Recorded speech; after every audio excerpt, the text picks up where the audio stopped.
Hello, everyone, and welcome to episode 164 of the Audio Here podcast. I'll be your host today, Patrick, and joining me today are my console co-hosts, Jonathan. Colt from the Mega Gaming universe. I've finally escaped, and I want to go back in.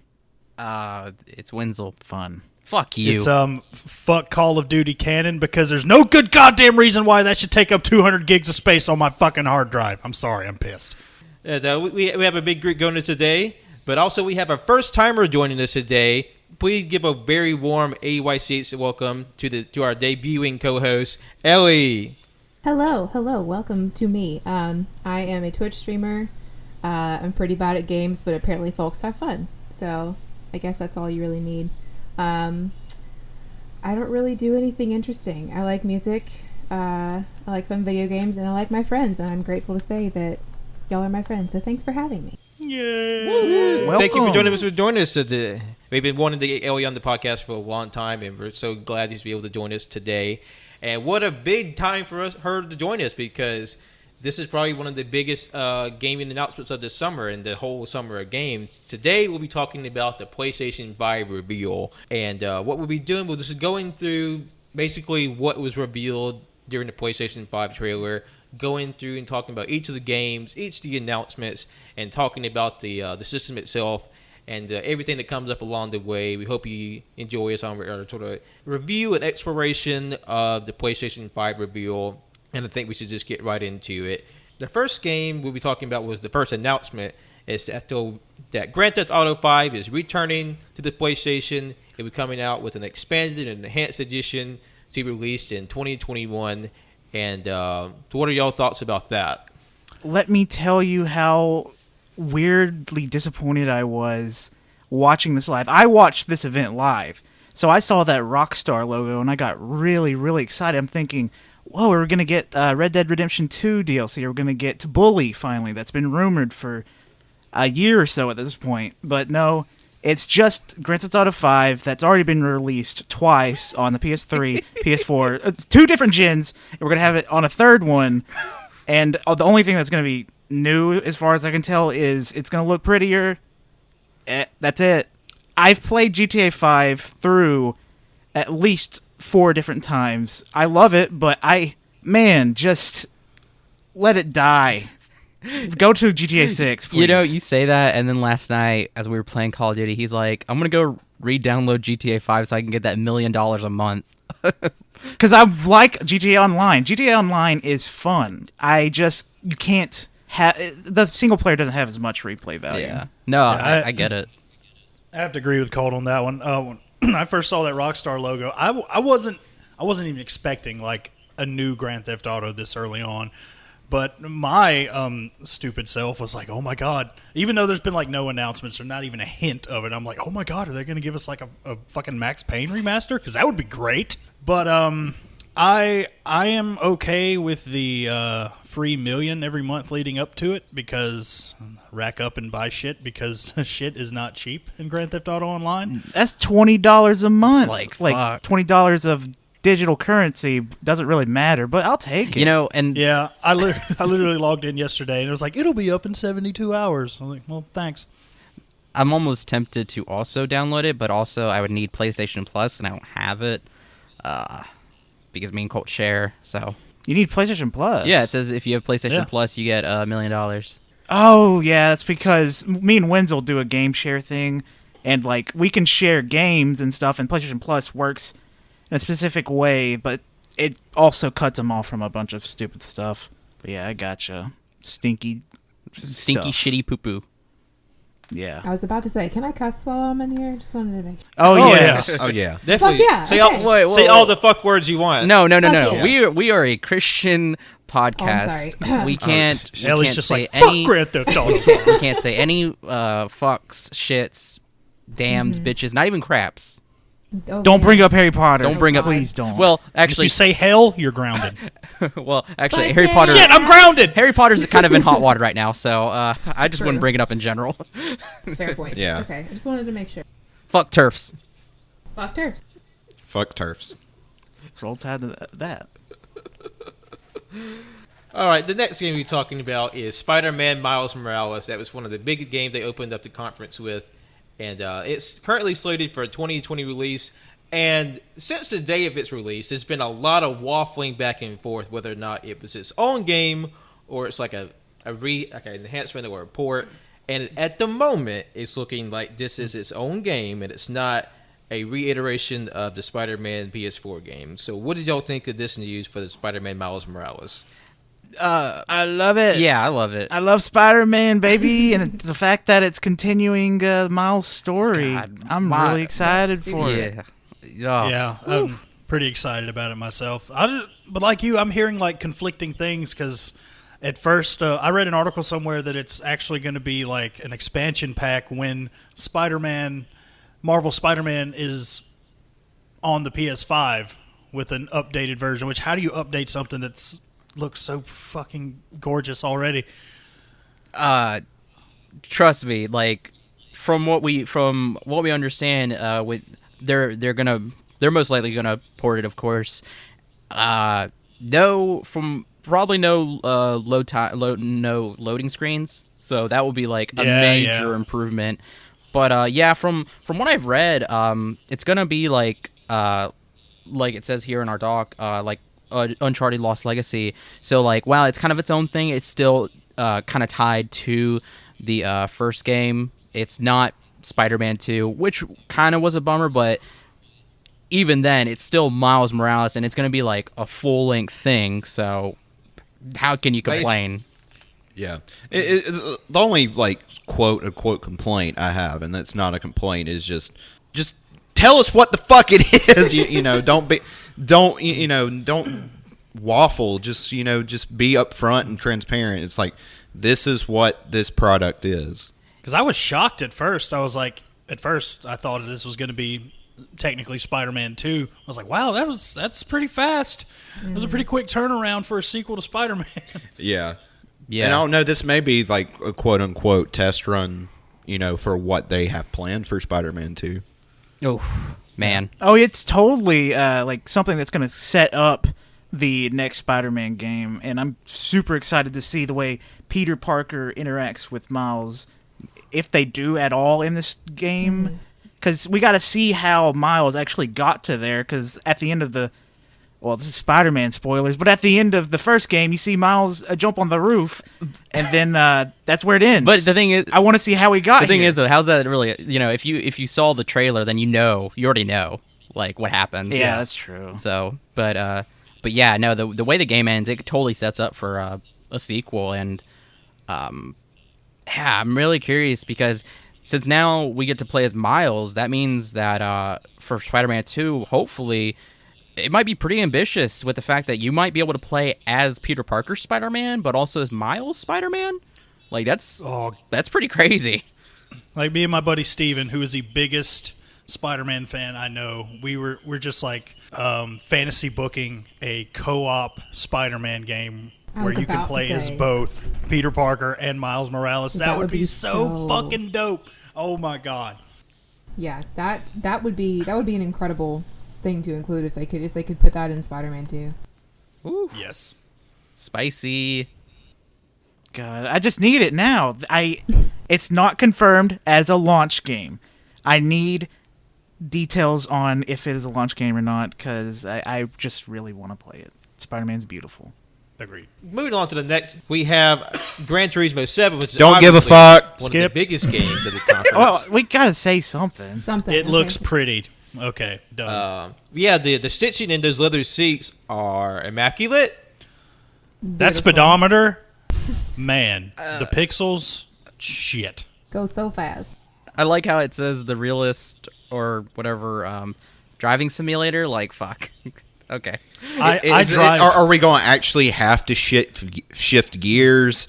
How realistic are we talking? Because if It's it gets to fairly a certain realistic. point of realism, it's going to be a fucking pain in the ass. Am I gonna have to turn on the air to dry or to the heater to heat up my window since there's frost?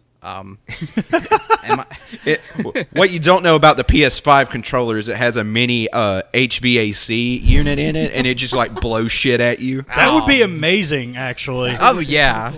Will I have to be concerned if this bug is on the inside or outside of my car? Yeah, you just have to like start slapping at a. Turns out it's on my screen. Shit. Like, this might just be me, but I am a fan of racing games, just not like racing or driving simulators. So give us Burnout again, god damn it. That's what I want. Oh fuck! A good Burnout. Don't give it to fucking. I've said this to Wenzel in the past. I think THQ Nordic games can be mediocre. Don't give it to THQ Nordic, please. Just give me a good. Are they still AAA? in business? Yeah, they've been like funding remasters. THQ Nordic like is their own games. games. It's THQ as a whole isn't around, right? Yeah, THQ's they were bought by someone. I don't know the details. Okay. So, real quick on the whole remaster of good racing games, I don't know if anybody else played this besides me and my childhood best friend, but there's a game on the computer a million years ago called Revolt, and it was like you played as these little toy cars, and they had all these different like tracks you could go on, and it was the most fun thing ever, and no one knows about it. I don't know about it. Still just Yeah, me. I've never heard of that one. I'm gonna find a YouTube link and show y'all because it's so fun. I'm all for racing games, but I feel like you're gonna need something a little bit more like extra. Like, give me turtle shells, give me power ups, give me boost strat, because like I'm just not like a big realistic racing game doesn't really entice me. So you're gonna need something a little bit more special and fancy to really keep me playing. Like, if you're a card nut, I'm sure they'll be going gaga over this game because those cards look really good, but like every card looks the same to me, so it's not really catching my eye. I'm sorry. Yeah. I will fight you, Pat, saying every car looks the same to you. What the fuck? That's fucked up. Cole, you know that disease where people have where every face looks the same? I have that, but it's for cars. I just... Man. It's car blindness. What a terrible Pat is disease. racist against cars, confirmed. Yeah. He has God car forbid color blindness. You go to a Walmart. But yeah, just give me like amazing crash physics again, a la fucking Burnout. Why? Do they have it to where when you get a drink, it's all covered in like the soda, and then like it's also filled to the brim, so it starts leaking out into your cup holder? Realism. #realism. Yeah. Yeah, that's what I'm saying. Like, once you get to a certain point of realism, it becomes not fun and becomes annoying as fuck. Is there a part where you try to eat a hamburger and a little sploot of ketchup just drops on your crotch, and then you like weave into traffic? Or While you're or The real question is, can you text and drive? fuck.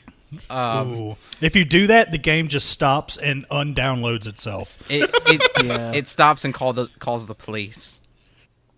Oh wait, I don't know if that's a good. Fuck the police. My bad. Sorry. It calls the community anti-texting organization to keep you from texting while driving. There we go. Yeah, there.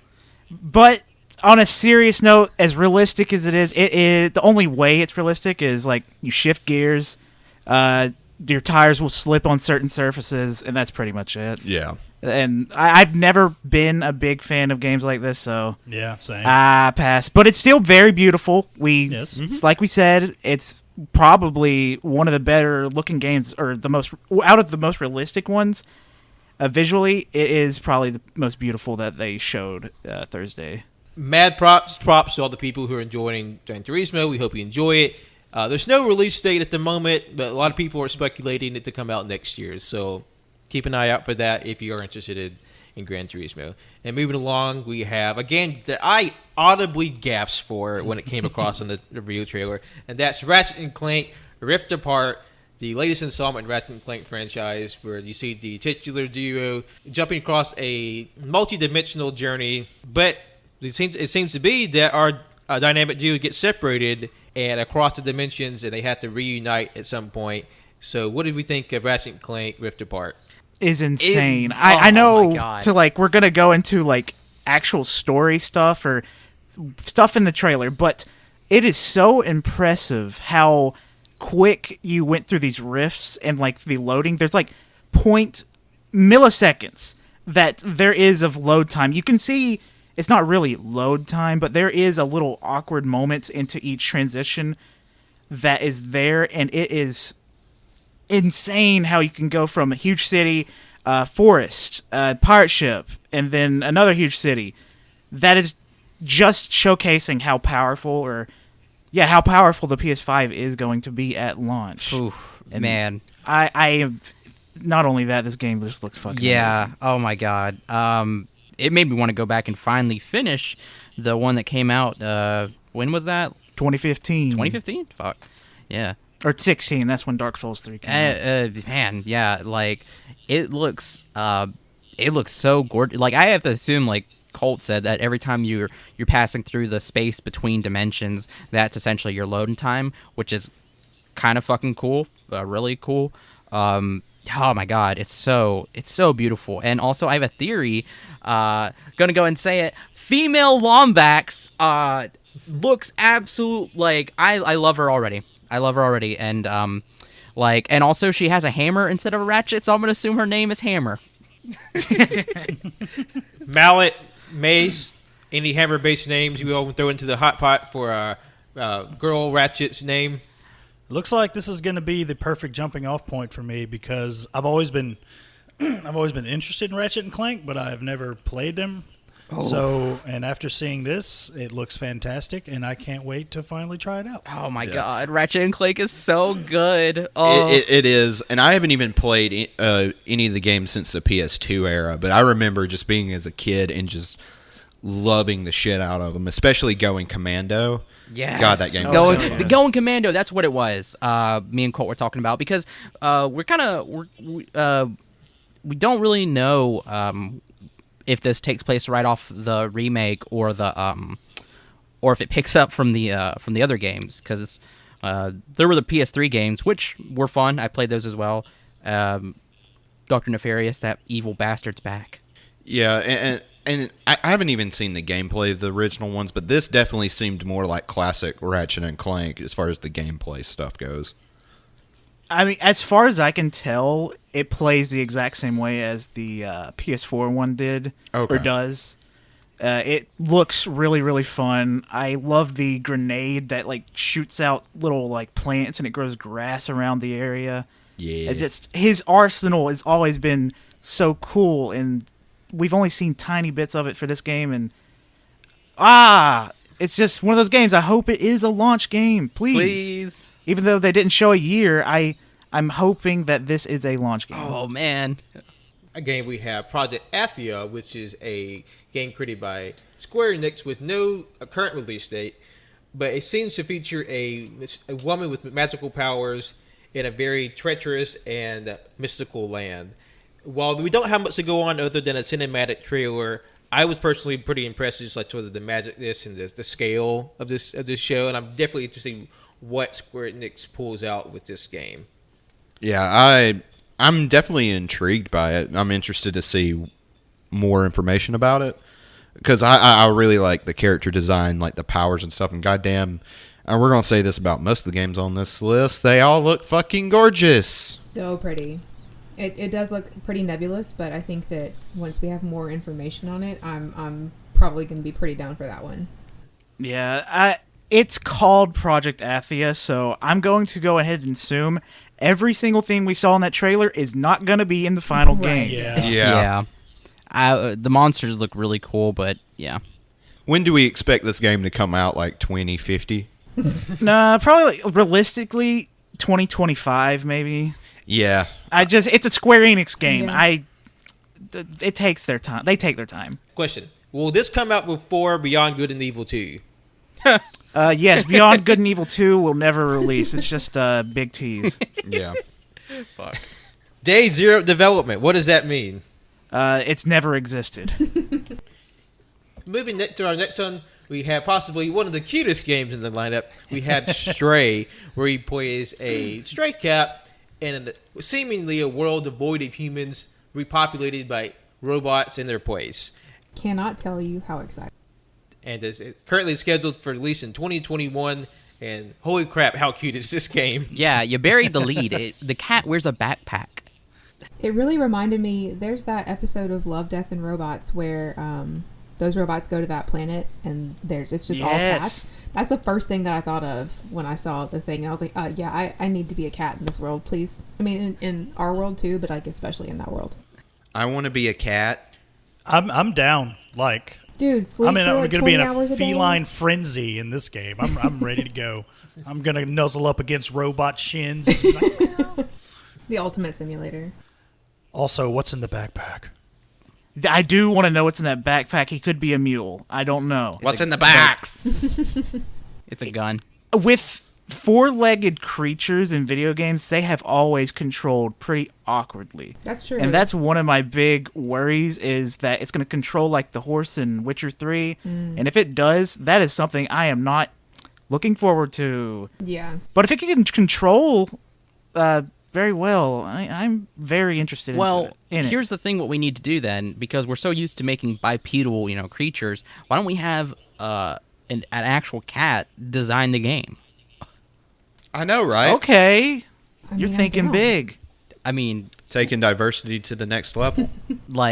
because they'll probably know how to do the controls. So Yeah, Blues World Studios and Annapurna, they bring in the cat consultants. They just let them run roost in the studio, and they have like a cat and a mocap outfit. yes, A mocat outfit. Mocap. Been sitting for 5 hours, cat. oh man, the mocap catcher's the cat hissing like a little bitch, like Nova.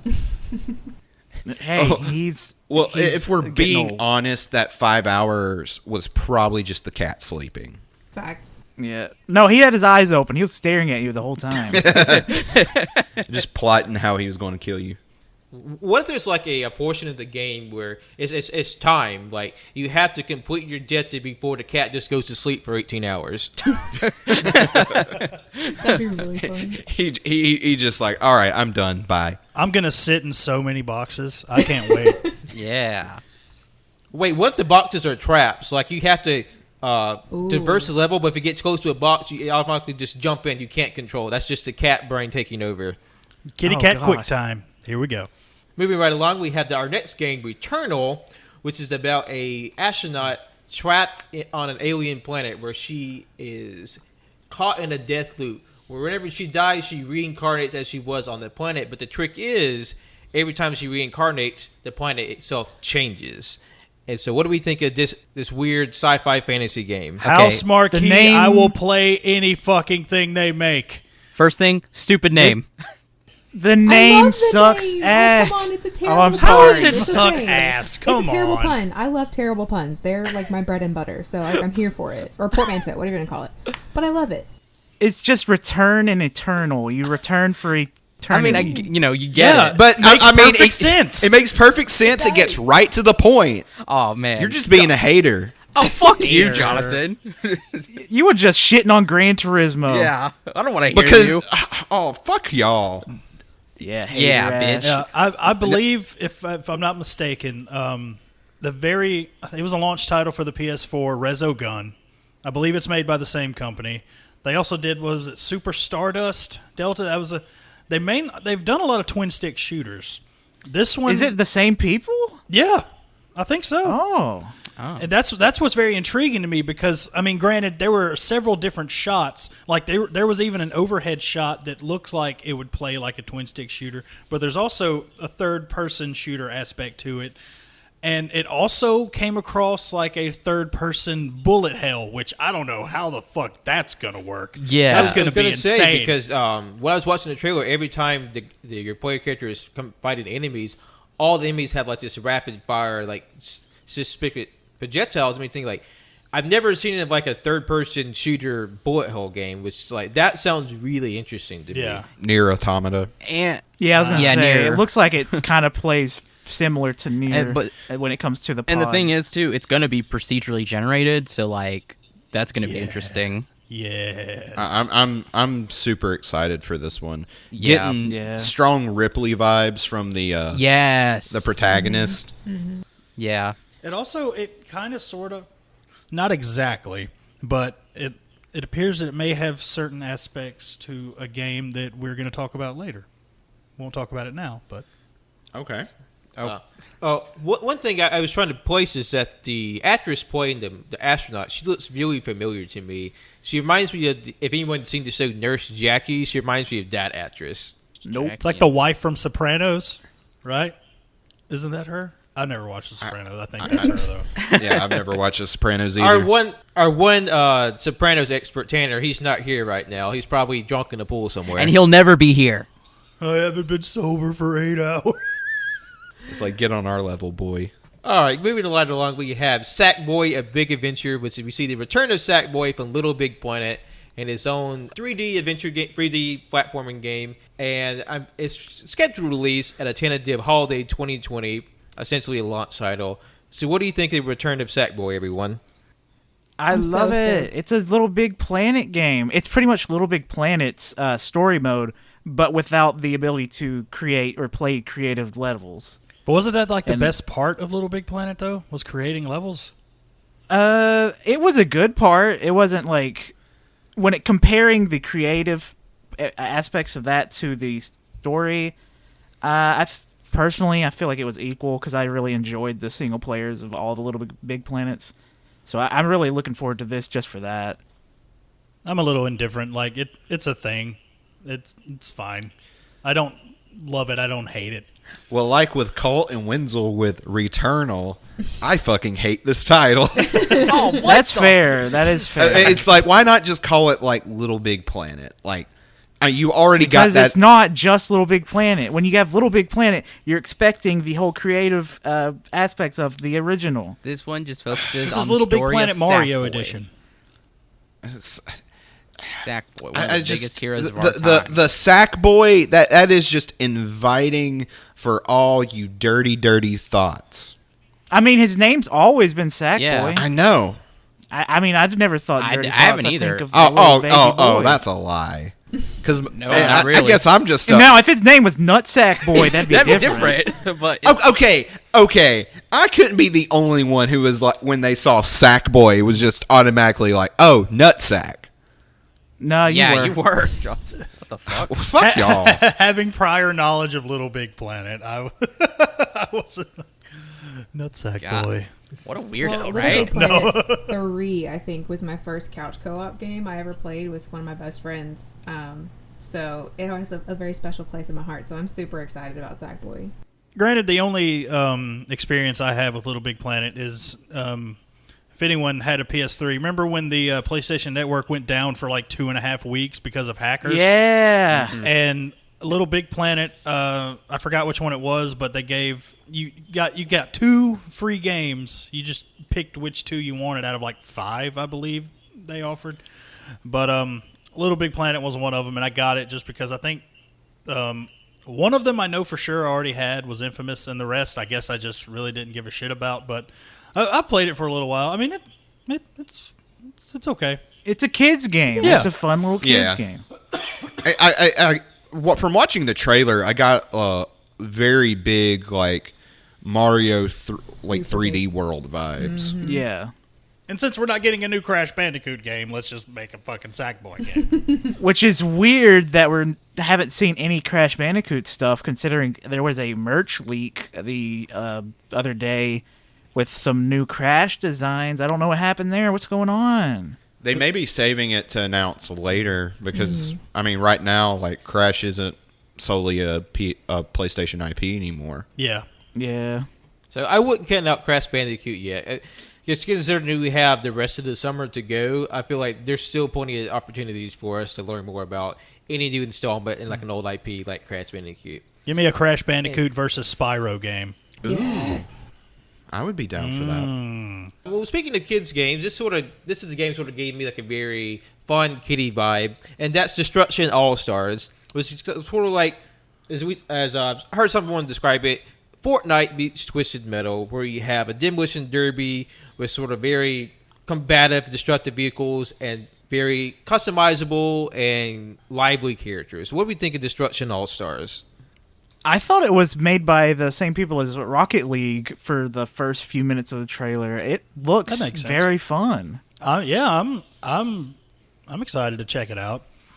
I mean, it very much has that Fortnite-esque aesthetic a little bit, and I do miss me some good old Twisted Metal. And that one part where like a giant saw blade's in the front and it just slices a car in half. Yeah. Sick. That alone, I was like, okay, you got. And it also appears that your character can exit the vehicle and attack other people as well. Maybe It looks really, really cool. Yeah. I'm really interested in it. It's just that when we were watching it, it was me and Cody, the Stinky Man. We were watching it together, and he was just like, "It's forgettable."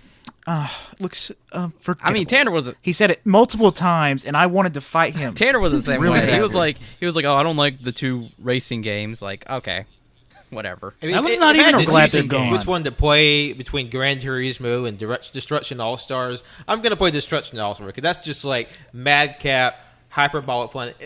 I don't know how groundbreaking it would be, but I'm sure it's going to be fun. I mean, you got a car with a goddamn sword in it and like luchadors and like kawaii robot girlfriend and like box-headed guy. So it's going to be a fun game. Yeah. Whether or not it breaks Yeah. any Yeah. ground. So are you telling me this is combining? You don't have to choose anymore. You're combining sword arm with wheel feet. Yeah. I guess. Ooh. Will feet still Hashtag the Will answer feet. you need. Hashtag you. Will Feet. Will feet, baby. Hashtag sword arm. All right, while we're here, Ellie, we got to get your opinion. Would you rather have a sword arm or wheels for feet? Probably wheels for feet. I'm not gonna lie. Yeah. Thank you. Hashtag wheel feet. God fucking damn it. We don't have to go into it because we'll be here for an extra hour. I wasn't even involved in that episode, but just listening to it, that was the best. Yeah, we will be here for another 2 hours. I even so. brought this up at work the other day. Oh, what was sort of the split? The split. Oh, wheel feet won. Yeah. Because it makes the most sense. Yeah, but see if you can Gas get is away from me if expensive. I go to your place of work with a sword arm and start cutting people's feet off. Yeah. Why would you do that? Well, That's the fucked thing up. is, Wenzel, we can all just wheel away. You won't be able to catch us. Got to go fast, motherfucker. You ready to see some speed? I don't believe the physics and dynamics of you having wheel feet will make you any faster than what you are now. I mean, it will if we're. Let's not do this, please. I mean, like, just think of like people on roller skates. They're faster than people who are just walking. It's like, you're not going to be able to clap for anybody anymore. You'll cut your other hand off, man. I mean, if we learn anything from Boogie Nights, you can have wheels on your feet at all times every day, and you can live just fine. Yes. Whatever. We'll see what happens when you're asleep. Please don't cut off my feet. Yeah, everyone should watch Boogie Nights. It's a good movie. All right, moving right along, we have Kena, Bridge of Spirits. Well, it's almost side of spiritual adventure action game where you have a mystical character trying to rejuvenate a world populated by evil spirits. And this is created by Ember Labs with a tentative release date of holiday 2020. And this is one of my favorite games. It's just a lush, vibrant, like emotional world. You have this young girl who's sort of tasked with revitalizing this verdant landscape. When you have all these sort of little creatures that sort of are a reflection of the balance of the spirits in the game. And I'm very excited for this one. What did y'all think of Kena Bridge of Spirits? I love those little black fur balls so much. Same. They're so I don't know what cute. they're called, but I love them. This is probably the game I'm out of the trailers for this I'm most excited for because goddamn this game is cute and I was crying. Yeah. I agree. I don't remember much of the trailer. I'm sorry. It's like basically you're playing a Pixar game. Okay, never mind. I'm buying it. Day one. Okay. You had me at Pixar. It's like a mix of like Pixar and like Miyazaki. Like, of course, I'm gonna like want to fucking play this game. I don't get the second reference, but Pixar. We're gonna have to fix that. It looks very fun. We've seen very little, but I want to see more of that overworld. I want to see some more interactions with not just combat. I want to see just like conversations with NPCs, please. Yeah. Pretty cool. One aspect of the game I thought was very interesting. It has like a sort of Pikmin vibe where the little soot spirits, for lack of a better word, that populate the world. That they're sort of at your beck and call. You can use them to attack enemies. They help sort of complete obstacles. And I think that's a real interesting game because like Pikmin is just a cute, lush game, and I think that really that spiritual sort of tangent is evident in this game. And I'm also kind of interested in what the bad guy is because he looks like evil Groot in a way. Yeah. Right. It kind of reminds me of I can't remember its name, but the main villain from Over the Garden Wall, Oh yeah, the Beast. the Beast. Yeah. That's what you Yeah, call it's sort of like Wendigo inspired. it. Yeah. Moving on to the next one was another very cute and heartfelt game. We have Goodbye Volcano High. The developers co-op. It have a 10th release of 2021, and it follows a young dinosaur named Fang as they go to high school, populated by other anthropomorphic dinosaur teenagers. And it's a very narrative-driven game with a lot of emotion and heart involved. And from the looks of it, it's also very queer-centric in terms of its character design and where it will go. We also have a confirmation that the main character, Fang, is played by Lotson Watson, a non-binary actor who's known for the Two Adventures of Sabrina.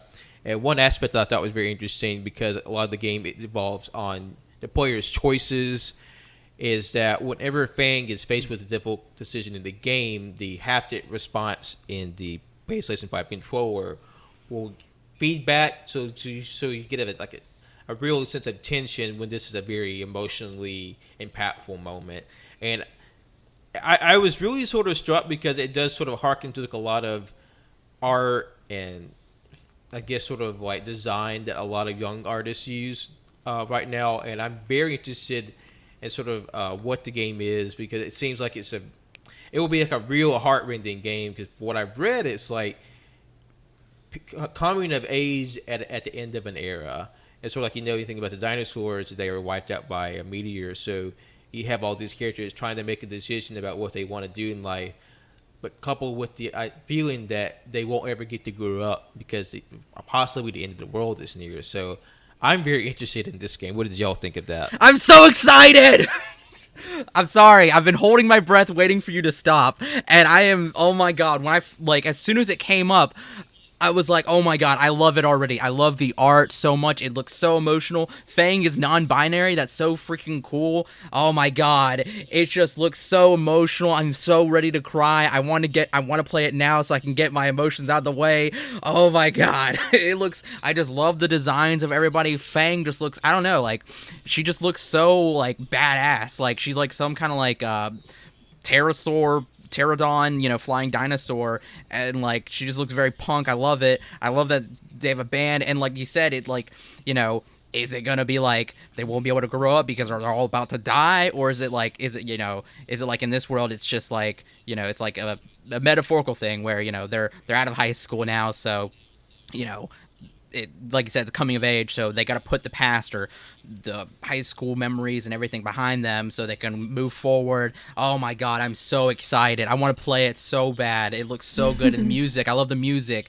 Just that little song that we got in there. For me, I think it looks really good. I want to be more excited for it, but I can't, mainly because we haven't seen any gameplay at all. It was a beautifully animated trailer. It looks so pretty. The art style is beautiful. But I want to see what gameplay looks like before I actually get excited for it. Because to me, it looks like it could be a good show. But that's really it for me with my feelings on it. All right, next on the docket, we have Oddworld Soulstorm, the latest in the Oddworld series, which is a cult classic series about an alien trying to free his fellow species from enslavement. This was a big surprise for me because Oddworld is a very, very well-known series, but we haven't had really an installment since Stranger's Wrath in the early 2000s. For them to return and the PlayStation 5 with a tentative release date of later this year, I was very surprised by. So, any sort of feelings for Oddworld Soulstorm? I don't know shit about Oddworld. I've played probably 1 or 2 games, and every time I tried to play them, I did not like the way it controlled, so I dropped them immediately. That's pretty much my experience with it. I think this game looks really cool. I like how like serious and like dangerous everything looks. But I just don't have much experience with Oddworld to really see if this is something amazing that's happening with the characters or not. I mean, the story seems very intense just from that trailer, but like Cole, I don't have much experience with it. I tried to play one of them because I think it was on like PS Plus, and I just couldn't get into it. I want to try this though, Yeah, I played the original back in the day on the PS1. Never beat it. It was a pretty difficult game. I'm kind of a dumbass when it comes to most puzzle games. So I'll probably check this one out.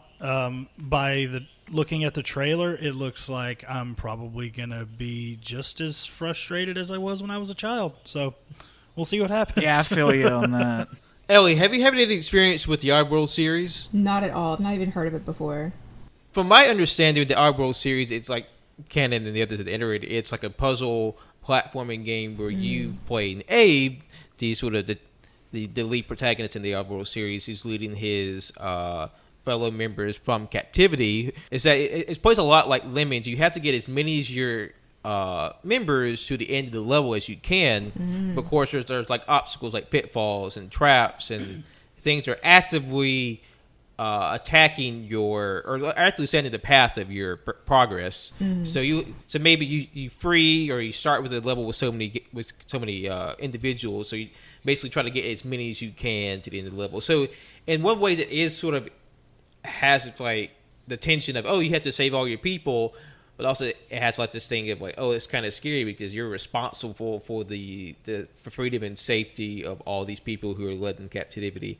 And would you like to know why all these aliens are trapped in this sort of slavery? Why are they trapped? Because apparently the alien overlords that have Abe's a species in bondage is that they use their bones to make soda. Well, there's... Oh, yeah. I do remember that from the ones I've played. I was about to say, it's a very quirky series. I was a big fan of Oddworld Stranger's Wrath. While I haven't had much experience with the game outside of that sort of 3D third-person action shooter game, there's always been a charm to the series that's always sort of entranced me from the outside. So if I don't play this game, I'm definitely interested to see how it plays. Was the bones in the soda, was that the main plot of Stranger's Wrath? No, Stranger's Wrath was a part of the Oddworld series, but it's more like he's a bounty hunter, and he's trying to use the money from his bounties to acquire a surgery, like a life-saving surgery for himself. And that's what was unique about that game. It's a shooter in that he has a wrist-mounted crossbow that you can load with different living ammunition, like bees for piercing damage. You have these little press balls that ravage the enemy just biting up and down. So that's one of the quirks of the series that I really enjoy. It's just like living ammunition. So Oddworld has had, like I said, a long-standing cult following, which is just this very character-driven and unique presentations. Like I said, I think it's going to have a lot of character and charm, but how it plays is definitely depending on what your sort of preference for, sort of more outside the box gameplay. So moving right along, we have Ghostwire Tokyo. We saw this at last year's E3. We get an enhanced trailer this time. It's created by Tango Gameworks and coordination with Bethesda, and it's tentative release for 2021. What do you think of this? It looks so cool. It looks really, really good. I really enjoy it. I want to see more enemies. I think that the ones we've seen so far look really neat. But I just want to see some, Wenzel was telling me last night about how, he wanted more variety, and I thought about it, and I agree that we could, it'd be nice to see more variety in enemies. Yeah, that's, I was very disappointed when I saw this trailer, to be honest, because the hype up for it was pretty, with the teaser that we got. I was like, oh man, this looks so cool, just from, also its premise, but then we got this trailer, and it's like, there wasn't really much, there weren't many enemies. It was mostly just these faceless creatures. There was the girls, I think the schoolgirls missing heads, and then there was this one enemy that was in a raincoat that would summon them, and that's it. And then the textures of the landscape and the everything, it was kind of desolate, and there wasn't really much to it. It just looked very alpha, in my opinion. Yeah, I can definitely see that. It did look a little rough. I was a little worried when we panned and saw the guy at the top of the roof. It did look a little rough, but I can look past that stuff as long as the gameplay's fun. And the gameplay looked pretty good with the little Naruto hand signs. I know those are actual hand signs, but it's Naruto for me. That he's summoning fireballs and all that cool stuff. I thought that seemed really fun. Yeah, the gameplay looked cool, but everything else needs to be worked on. Yeah, I mean, I'm excited for it. Not, definitely not as much as that that teaser from last year, because that was hype as fuck. But I don't know, just similar to what you guys are saying. It's it looks a little rough, but I mean, it's set to come out 2021. Yeah, so I mean, they got some time to work on that. And honestly, like, if it's going to take a while, that I could see them probably delaying it. So just as long as they work on it enough to where it's good. Yeah. Excuse me. No. There we go. We got Jonathan's signature cough. Yeah, he just can't stop coughing. I hope he's okay. It's something of a running joke at this point is that Jonathan coughs his head off, but only during recording. But this is for Ellie and any new listeners as well. I'm sorry. I can't help it. He says that. Moving right along, we have Jett the Far Shore, which is a indie game from Super Brothers and Pine Sense with a tentative release date of holiday 2020. And it's a very atmospheric space exploration game. What do we think of this one? I was really interested in it. I know it's definitely a game that's not for everyone. It reminds me of Journey, and just slow atmospheric games like Journey. And I really love those kinds of games, so this game's definitely for me. Also because it includes space travel. I'm totally into that. And the fact that you're trying to find a new planet to inhabit, count me in for this. I'm really interested. Yeah, I'm in the same boat. I loved Journey, and anything that's got that same kind of vibe. It's just one of those ones that I can totally see myself really enjoying. I think Cole was the one who told me that Cody was complaining about all these quote existentialism games, and I'm like, give more. Like, I love this, you know.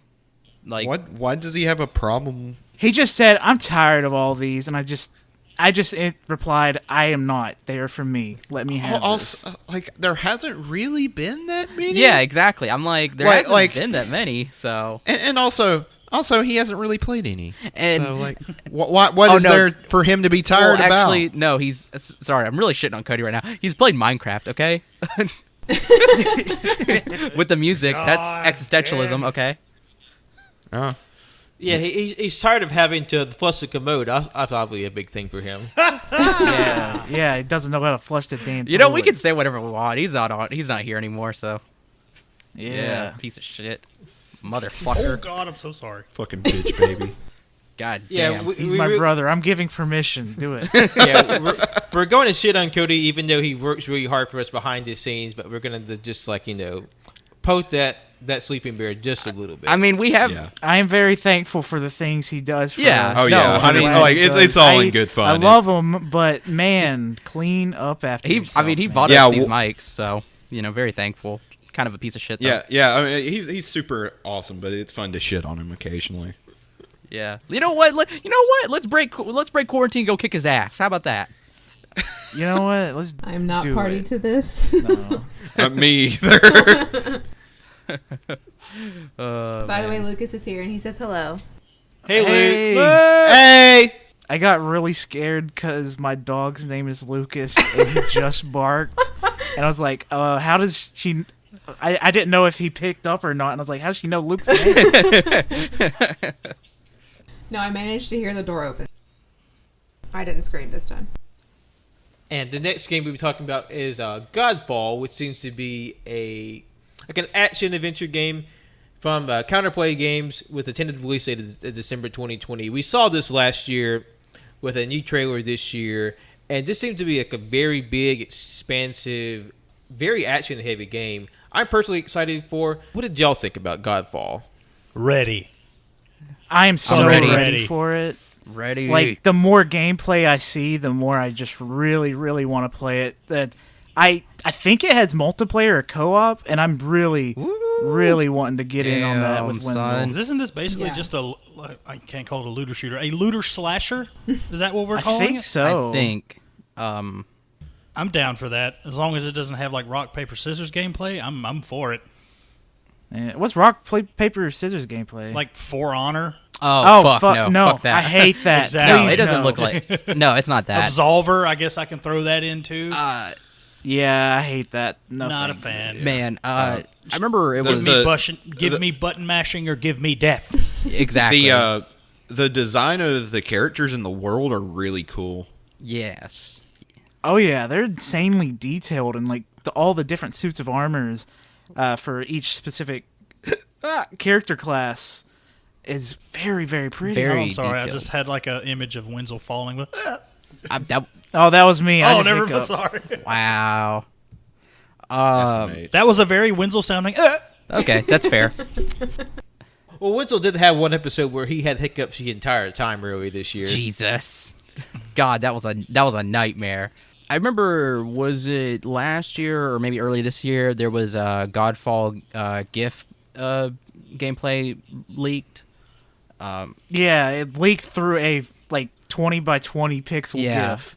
It wasn't 20 by 20. It was a very, very And then tiny those- GIF, and it looked pretty. Yeah, cool. but those and that ended up being in the gameplay. Like, oh, whew, it looks so fucking meaty, so, like super hardcore. Oh, pumped.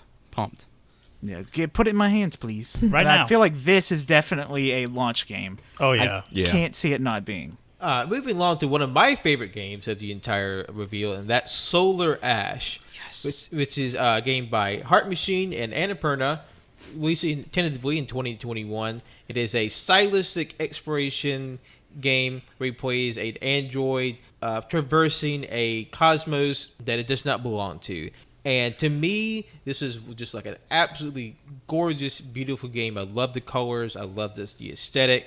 I love sort of the sci-fi traveling aspect. When I saw like the robot diving into like the event horizon of a black hole, I just gasped at how beautiful it was. And Ellie, when I saw this game, I immediately thought of you. So what did you Really? think of Solar Ash? Absolutely beautiful. I'm currently being attacked by a shirt, but it's absolutely beautiful. It looks like it's going to be a lot of fun. It also gives me Journey vibes in a way, like, or a Yeah, little bit I of can see Yeah. with just like the bigger things that you kind of interact with a little bit. It kind of reminds me of those statues you see in Gris. But the color Yeah. palette's Man. beautiful. Anything talking about the void, I'm here for. It looks really cool. Yeah, I'm really interested in this. It looks very pretty. It looks like a game that looks. It's very pretty, but if you start to play it, you'll probably cry. Yeah. I feel like And that probably that's be the my case. favorite. Yeah, I was about to say that's my favorite too. I love that. It's made by the This- same people who made Hyperlight Drifter, and I haven't played that, but now I need to play it. Ooh. Yeah, same here. I've been wanting to play that. They say that game is really fun. Yeah, it's I remember it was made by a guy who was very sick. I remember, so that kind of like made me even want to play it more. You know, a lot of passion was put into it. Yeah. Something I also shared with Colt about this game was that it's and there's an artist I follow on Instagram. His name is Cosimo Galuzzi. He actually worked on the game, and when I looked at his art and then looked at the game, I was like, yeah, it makes total fucking sense.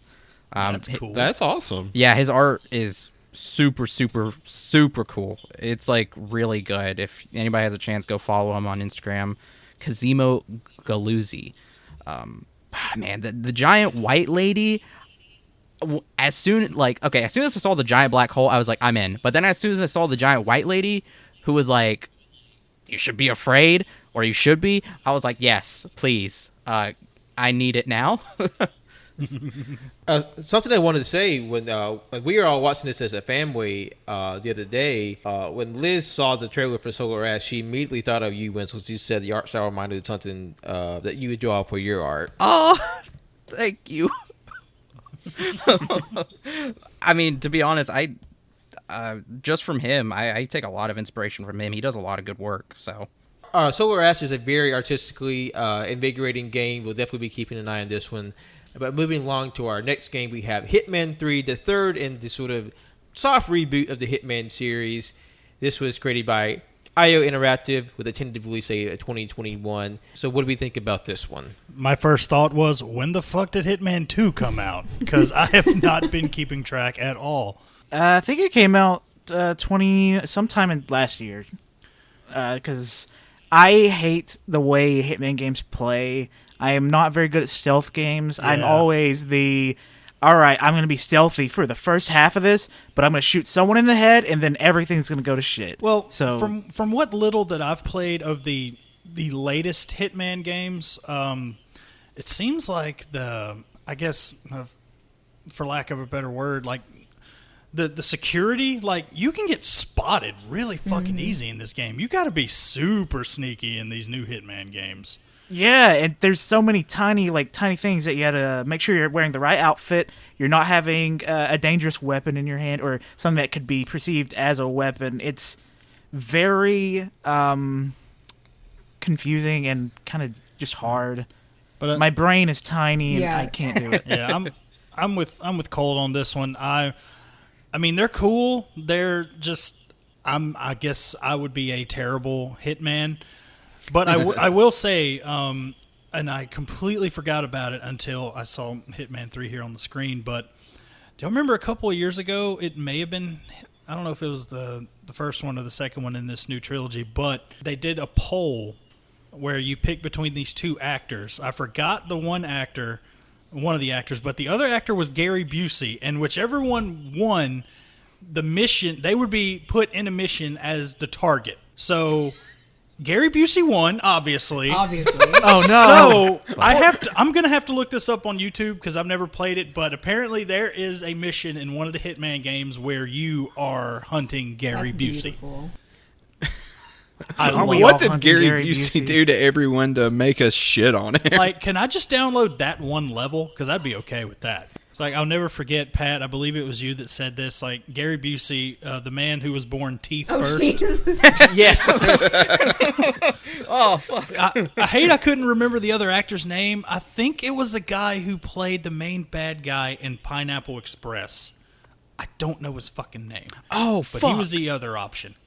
But they showed It's a a video, Sunday. and the winner is Gary Busey. He's just like, yeah!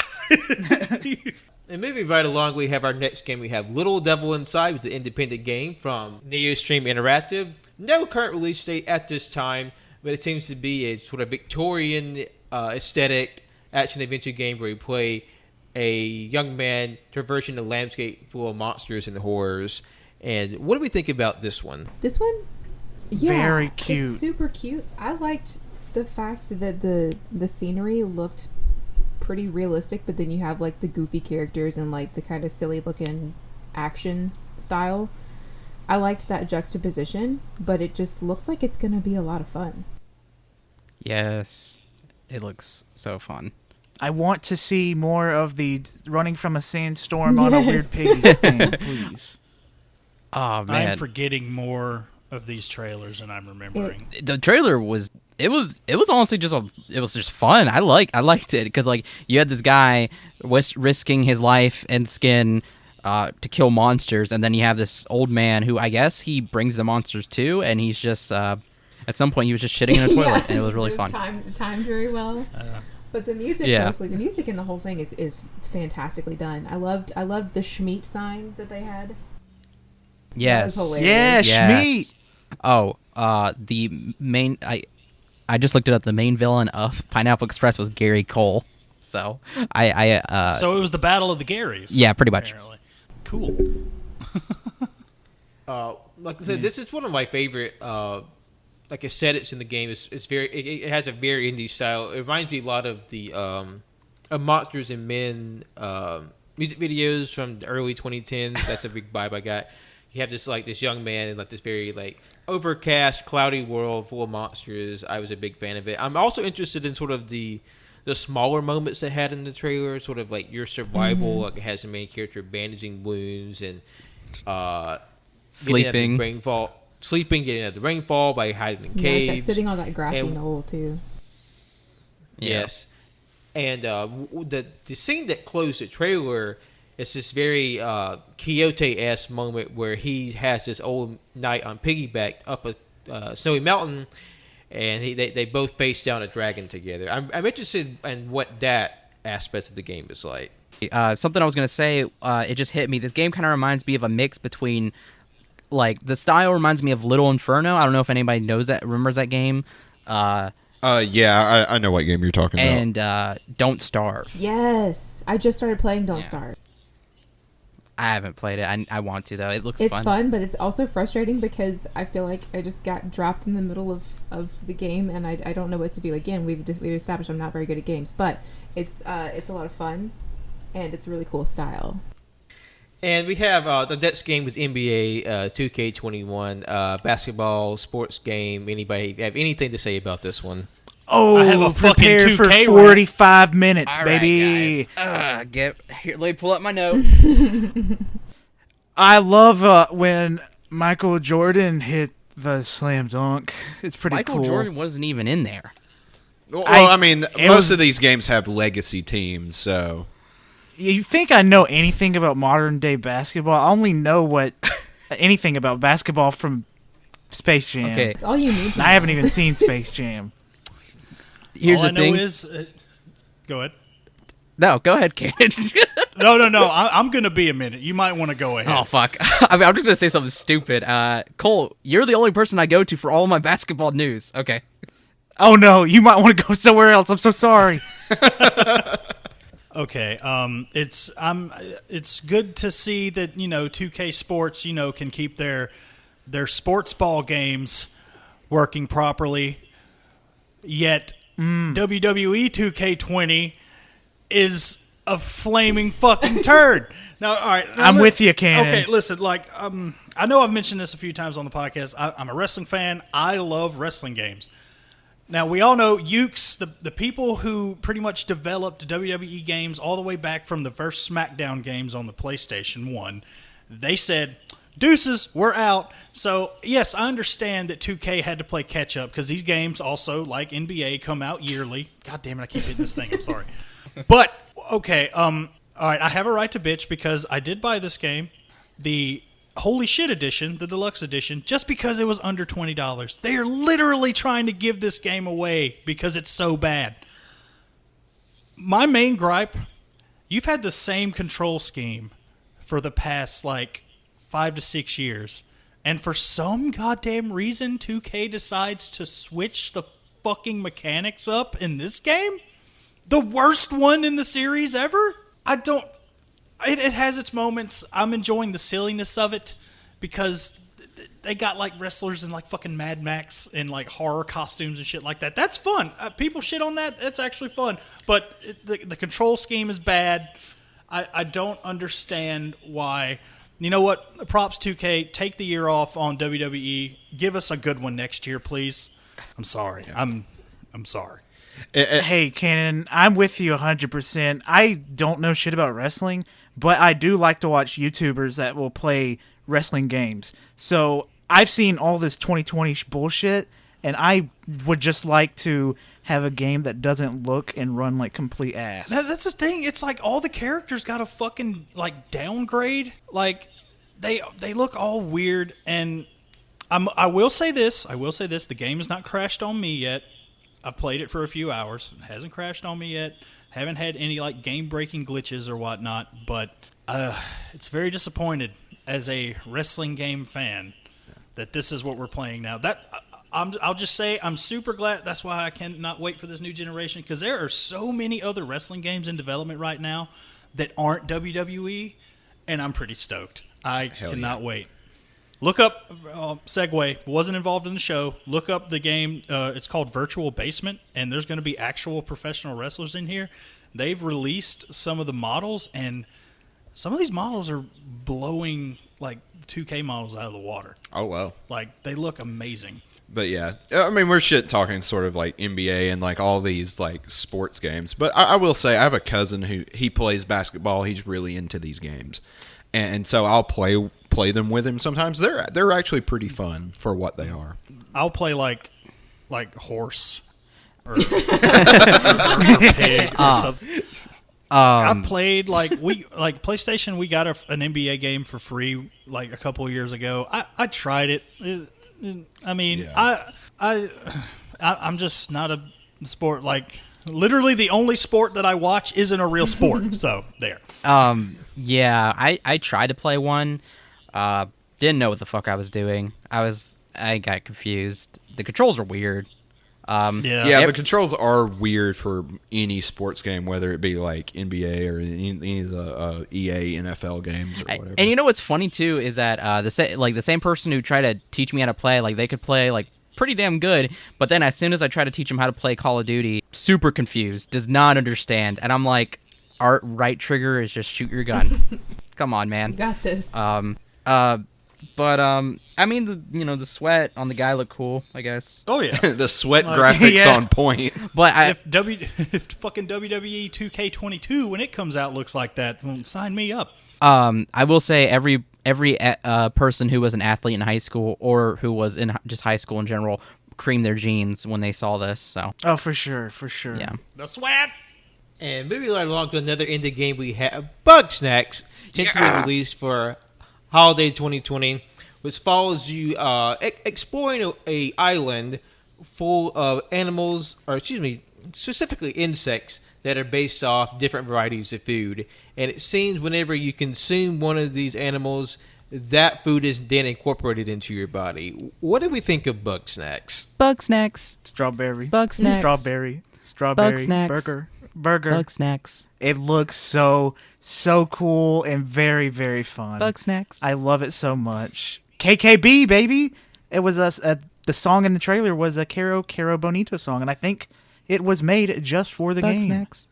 That's all I remember from the song. Bugsnax. Didn't the people who did Octodad make this game? Yeah. Yes. Yeah. Okay. I'm good. Hey, Octodad, I hate playing it because it's not very fun to play, but it's fun to watch. Oh yeah. If someone's good at it, I'll watch them play it. But this game is it can't control like Octodad. It just can't, because if it does, I will cry on camera. Not just shitting on Octodad or anything. I mean, I've never played it. I've seen it. It's just not for me. I don't really think this game is either. Bugsnax. Strawberry hands. All right, here we go. Sword arm or strawberry hands? Oh. Strawberry hands every day. I was going to say curly fry arm.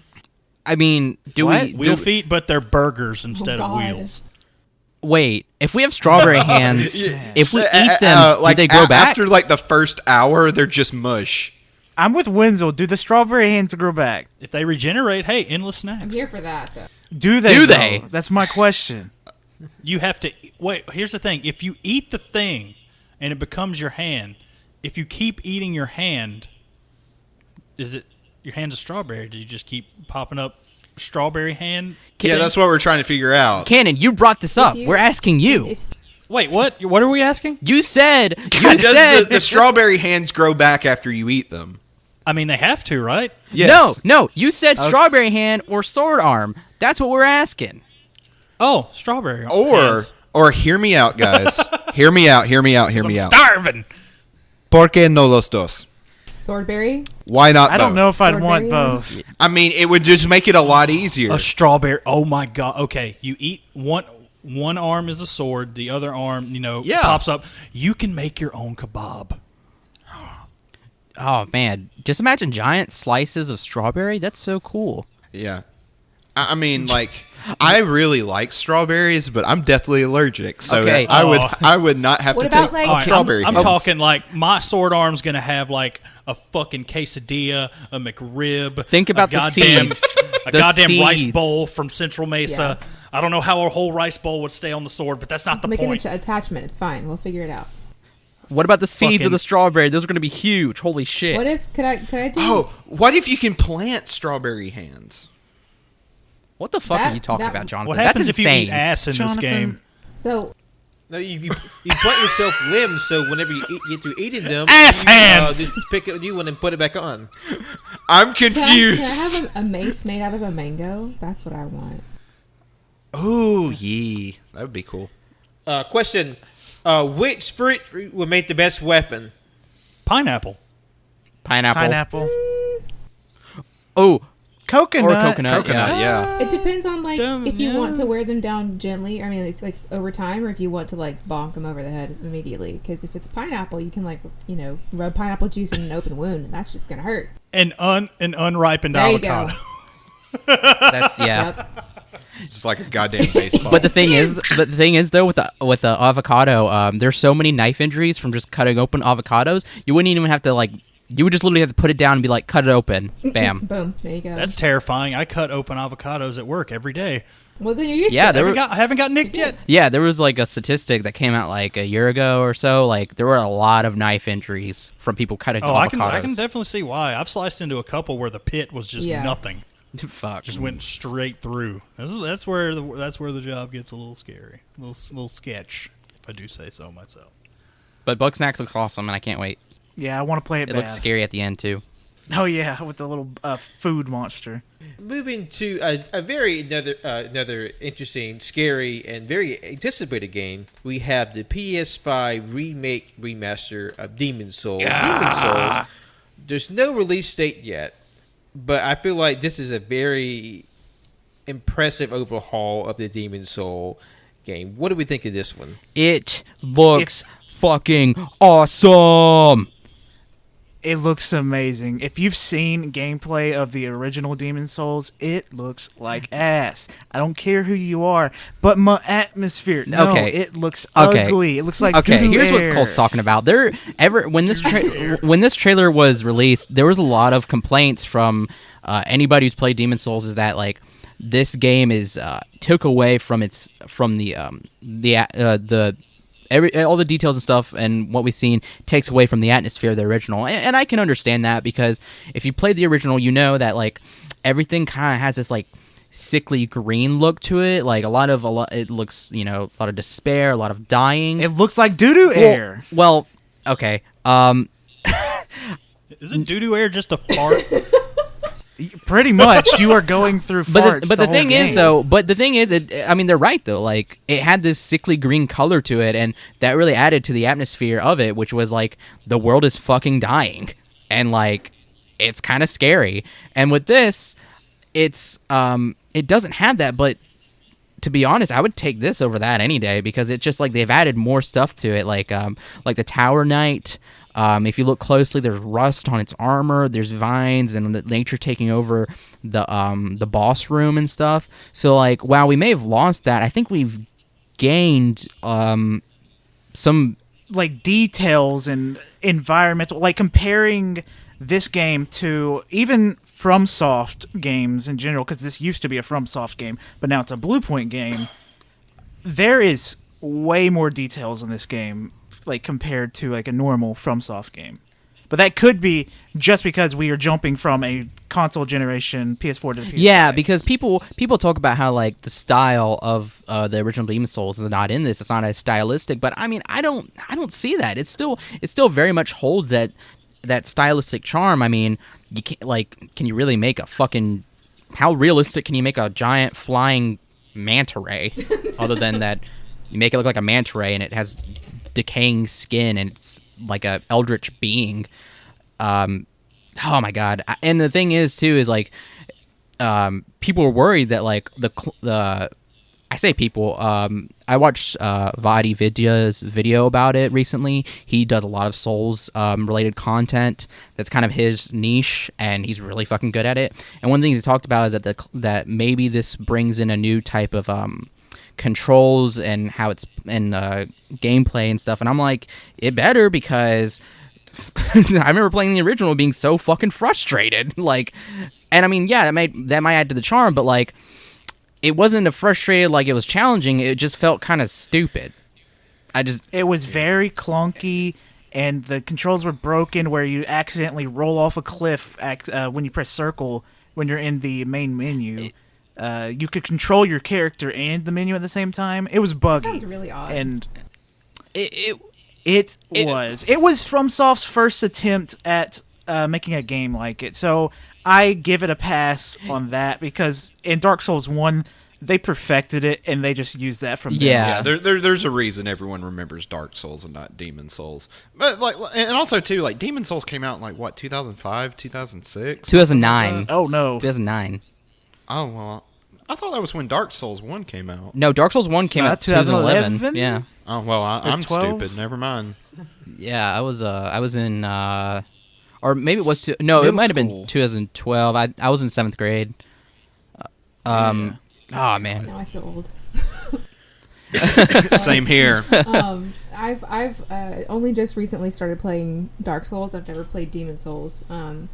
So when Lucas and I watched the trailer for it, he was like, "This probably isn't going to mean a lot to you," but he was like super super excited about it. And so like last night I went back through and I watched some comparisons between the two, and then watched some of the original Demon Souls footage, and it looks incredible. And I'm super excited to see him play it, because I know he's gonna play it. So I'm super excited. Yeah.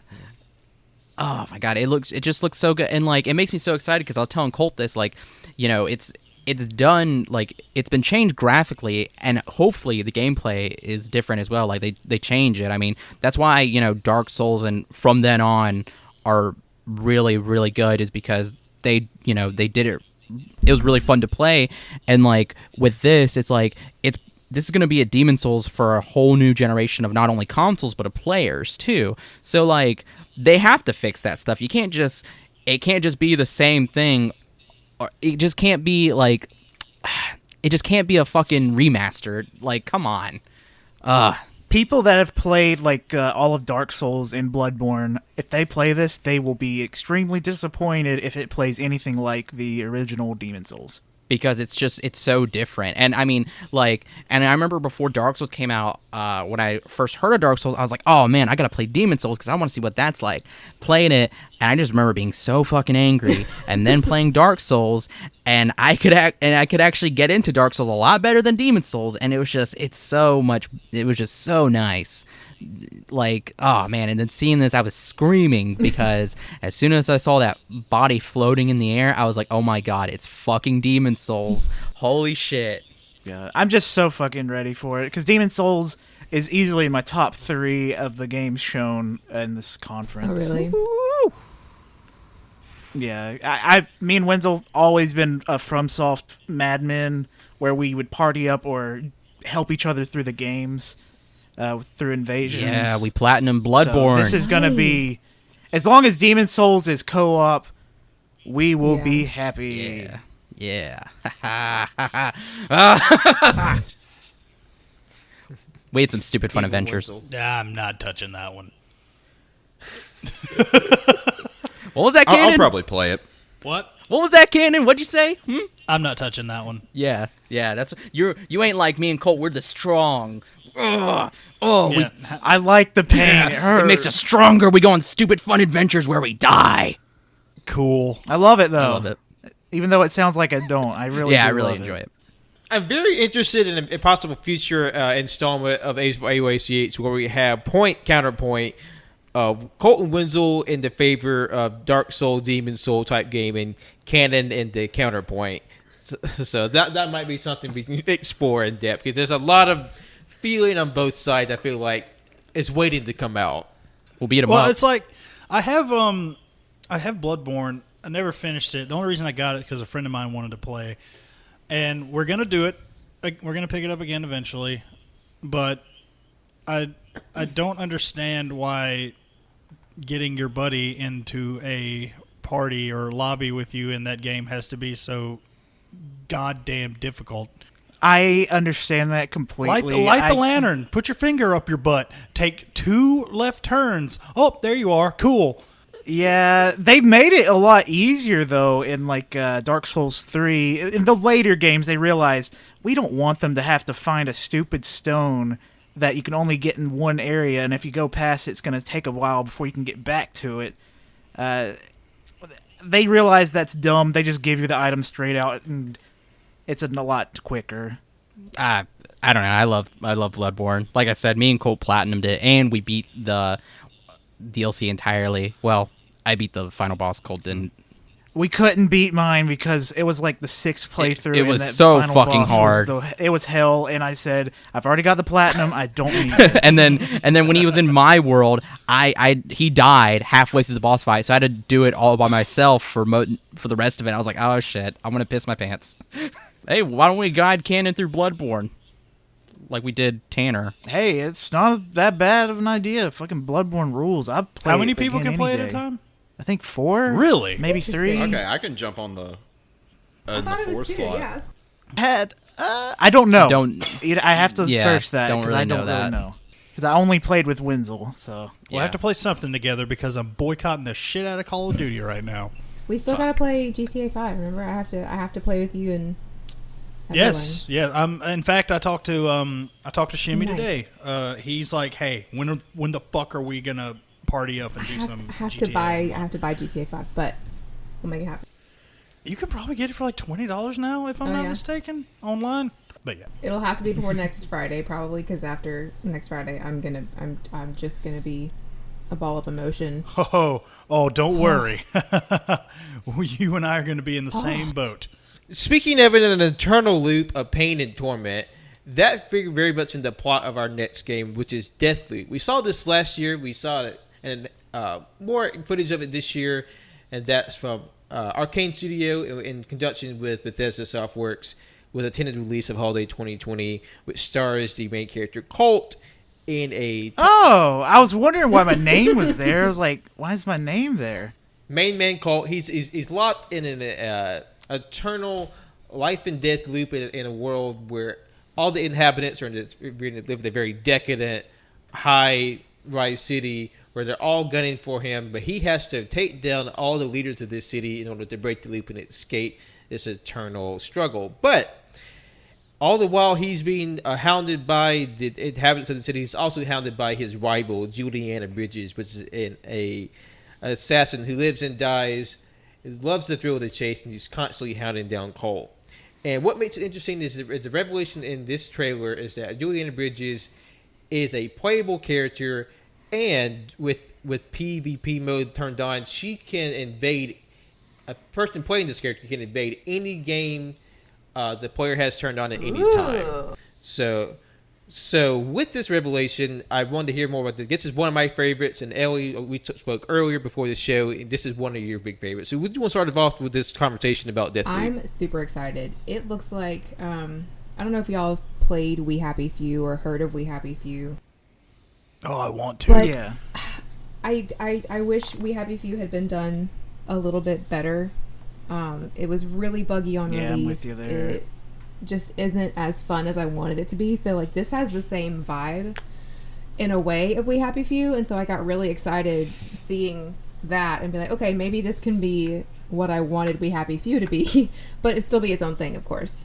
I love the Austin Powers-esque kind of like groovy looking stuff, and then like the whole the Deathloop thing. I didn't know about her being a playable character too. That is awesome. I didn't either. I didn't get that at all from the trailer. Yeah, It was a separate article that was released. yeah. And I think they showed that off more in the reveal last year. Well, and also in the trailer too, at the very end, you see it swaps to her point of view, but like it's very brief. But yeah, she's playable, but also you can turn it off, and it'll actually have an AI. Or if you turn it on, it will be a combination of other players and AI. So, I like that it's an option. and yeah, it's really nice because I feel like it's going to be annoying, but also kind of fun. And this Yeah, was because sorry. I was gonna say because invasions in past games, my only reference for this is Dark Souls. In getting invaded in that game sucks huge ass, and I love the ability to turn it off, but you can't do that in Yeah. Dark Souls. So Yeah. this is very nice. So this was revealed last year. What was it, E3? No. Yeah, it was Bethesda's. Event Oh yeah. last year. It was just a trailer. It wasn't even gameplay. All right. Well, that all being said, this was probably my favorite reveal of the show. I am super excited. This is where I'm kind of a hypocrite when it comes to the whole Dark Souls, Bloodborne kind of situation. A little bit of a hypocrite there because this game kind of reminds me a little bit of. First of all, I want to go ahead and say the whole like grindhouse aesthetic of it. I fucking dig it. I really like it. And going back, it reminds me of. It looks like it's not necessarily gonna play like Dead Cells, but the concept is kind of like Dead Cells, where when you die, you come back like a little bit stronger, like you have better weapons or the ability to get better weapons, so on and so forth. And because I like Dead Cells, and I also really liked the Hotline Miami games, because in those games you get shot fucking once, you're going all the way back to the beginning of the level. Fuck. Yep. Yeah. And but I am super excited for this game. The art style. The concept is like, oh, well, you just died. You got to come back with the information you have now, better than ever. And I'm pumped. It says holiday 2020. Yeah, this is definitely. This is probably going to be one of my first PS5 purchases. For sure. Yeah. I was really excited for this game before I even knew my name was in the game. Now I want it even more. Who's playing The Last of Us? It's my name is also Ellie, so it's very exciting to have your name in the game. Oh, man. It's super fun. I mean, in The Last of Us 2, whenever I get to play it, as long as I don't decapitate a person named Cole, I'll be fine. Going off topic here, but last night was the first time I've ever pre-ordered a game from the PlayStation Store. And the fact that the game is pretty much loaded, it's just not going to unlock until next Friday. I am literally ready now. Dude. It should be there, just waiting. The clock is fucking ticking. It's a good system, Cannon. Me and Wenzel have been pre-ordering games digitally for 6 years now, and it's so nice. As soon as that clock hits 11, you get to jump right in. I almost wish I had that instead of the collector's edition coming, but I'm happy to wait for the collector's edition. Oh yeah, you're getting the cool Yeah. stuff. I was actually though. torn. I was like, damn it, I do want the physical copy, but at the same time, I was like, you know what? I do this, it's going to be right there. Exactly. So, fuck it. I'm going for it. Yeah. Also, it's important to remember that it is a first-party Sony game, so there's going to be so many copies printed. Oh, You'll probably be able to yeah. get it for dirt cheap sure. in like 2 years. Yeah. Awesome.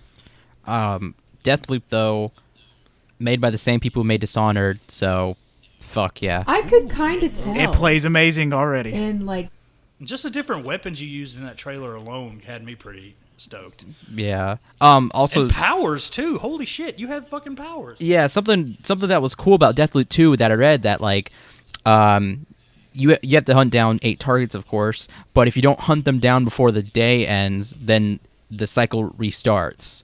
Ooh. So that will be interesting. Yeah. Because Majora's Mask. Pretty Yeah. much. so I'm really excited for it's a this, really yeah. cool concept. Same here. Moving right along to our next game, we have probably one of the biggest reveals of the night. We have Resident Evil 8 Village. And this comes on the heels of a lot of rumor about Resident Evil being, the next Resident Evil being about sort of Village sense. And seeing from the trailer, we have this very sort of European and very atmospheric. And a little bit of information that we have, it's more action-oriented. There are no load time. It takes place a certain amount of time after 7, and you play as Ethan from the previous Resident Evil game. Total I was about to get really hyped. Yeah. Well, we will say there seem to be more fantastical elements in this new Resident Evil game because we have like werewolves and witches, and this seems as 7 was a big jump from what we knew from Resident Evil, 8 seems to be continuing that trend. So what do we think of the newest installment of the Resident Evil franchise? I'm hyped. Me and Colt, we a month ago, I remember I looked at a leak of a rumor of some of the content that was in it, and I remember sending it to Cole, and we were both like, "Oh my god, if this is true, it has to be like this is gonna be awesome." And then we got the announcement, and it was literally what was in the rumor. Holy fucking shit! So excited. Resident Evil 7 was so freaking amazing. The only thing about Resident Evil 7 that I didn't like was baby boy bullshit dumb doo-doo head Chris. That Chris was the most boring, just generic white guy looking dude, and I'm so glad we got buff, angry Chris back, and he's saying, Ethan, I have to kill your wife because I need you to help me make Leon get my sister pregnant because that's all I want. Sorry for reference. This is a side joke. If you don't understand, I'm sorry. This is a tiny side joke. Okay. For reference, because at first I thought you were spoiling the shit out of it. Oh yeah. Oh no. This is a joke that me and Colt have been doing for a long time, ever since our It's a meme pretty Yeah. much because a lot of people are on Twitter and all these other places talk about how Leon, please, I'm begging you, please, I need to continue the Redfield bloodline. fuck my sister, please, Leon, please. But with this now, he's begging Ethan. But that's why he kills his girlfriend. He took it a little too far. I'll say that. Man, you know, in the thing, sorry, go ahead. Oh, I was just going to say that just watching the trailer for Resident Evil 8, it's given me a lot of flashbacks to 4. Oh yeah, just sort of especially like with the European village Yeah. into the castle stuff, which Resident Evil 4 is one of my favorite games of all time. So I'm just like, fuck yes. I'm super. If we get to see Leon in this game, I will be so happy. I want to see him say, it feels weird to be in this situation again, where he's in a weird European village. It's like, oh shit, here we go again. Yes. Also, just to see a Leon in his 40s, ooh, I want that. I just want to see that. Man. Yeah. Also, there was they dropped so much. Like, we still don't know much, but they dropped so much stuff from like screenshots in the trailer. Somebody pointed out that the currency is this currency called Lei. I don't know how to pronounce it, but people are speculating that this takes place in the Transylvania, Romania area, I think. Ooh. Because that's the currency there. So Romania makes sense, Eastern European. And it was funny because there were actually people complaining about Resident Evil 8 getting kind of silly with werewolves. Like, that's too far of a jump. Like, bitch, there were... Piss off. Have you not played past entries? There Do you were not remember giant spiders? anything? Giant spiders? Yeah, and giant snakes, and there's a shark at one point. Like, what the fuck do you... And that's all, like, in the first game. Like, what the fuck do you want? Like, it doesn't... I don't know. That was just a little tangent that I've seen of people, and Colt also told me about. But, oh my god. Like, no, it just seems so, like, that folky... We still get that folky kind of supernatural horror, just like kind of in it was sort of in Resident Evil 7, but now we get in here with werewolves and witches. Oh man, I love it. And that key art with the fetus, I don't know what it means. Not to be a nitpicky asshole here. I mean, given, this world is, zombies, werewolves, giant spiders, all that shit.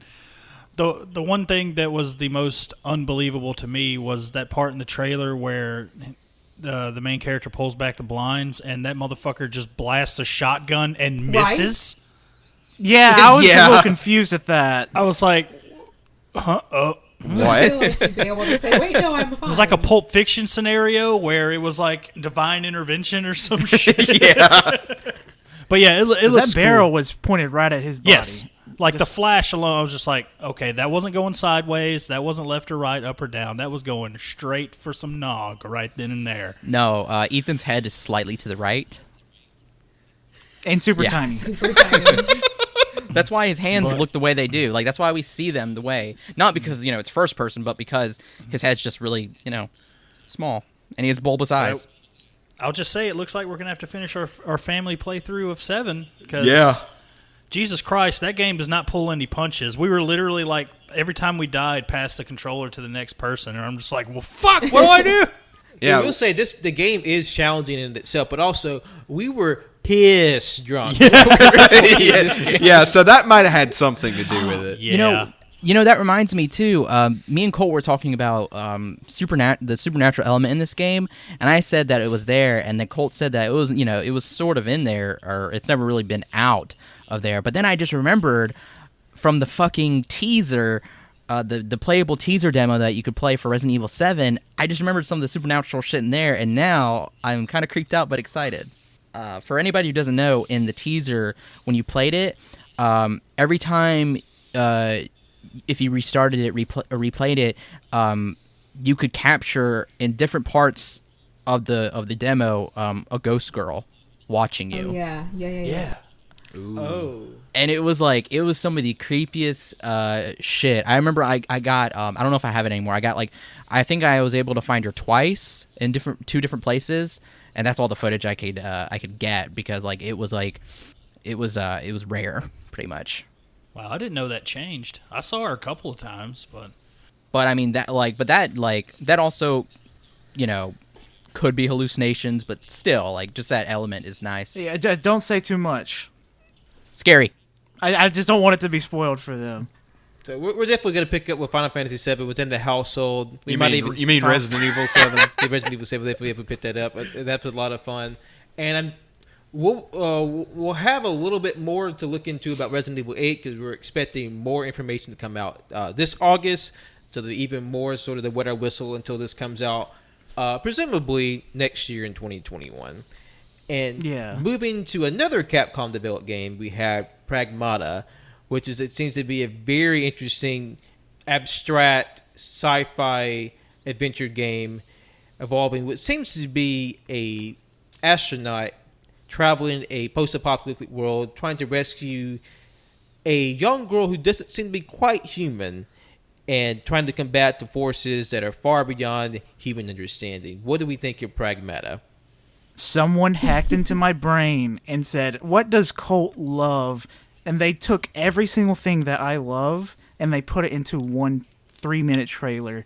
And I just want to play this so bad. There's no gameplay. It's just a really, really beautiful trailer with a guy that looks a lot like Ludens from Kojima Productions. But so at first I thought it was Death Stranding 2, but it's not, obviously.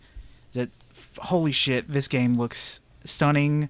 I want to know more about that ghost cat and this little girl with the 3D printing hacking powers. Everything about this. It is made for me. They said, all right, we're only going to release one copy. We're giving it to Colt, and that's his birthday. Congratulations. It kind of reminds me of a cross, like you said, Colt, with something with Kojima, but also like Binary Domain.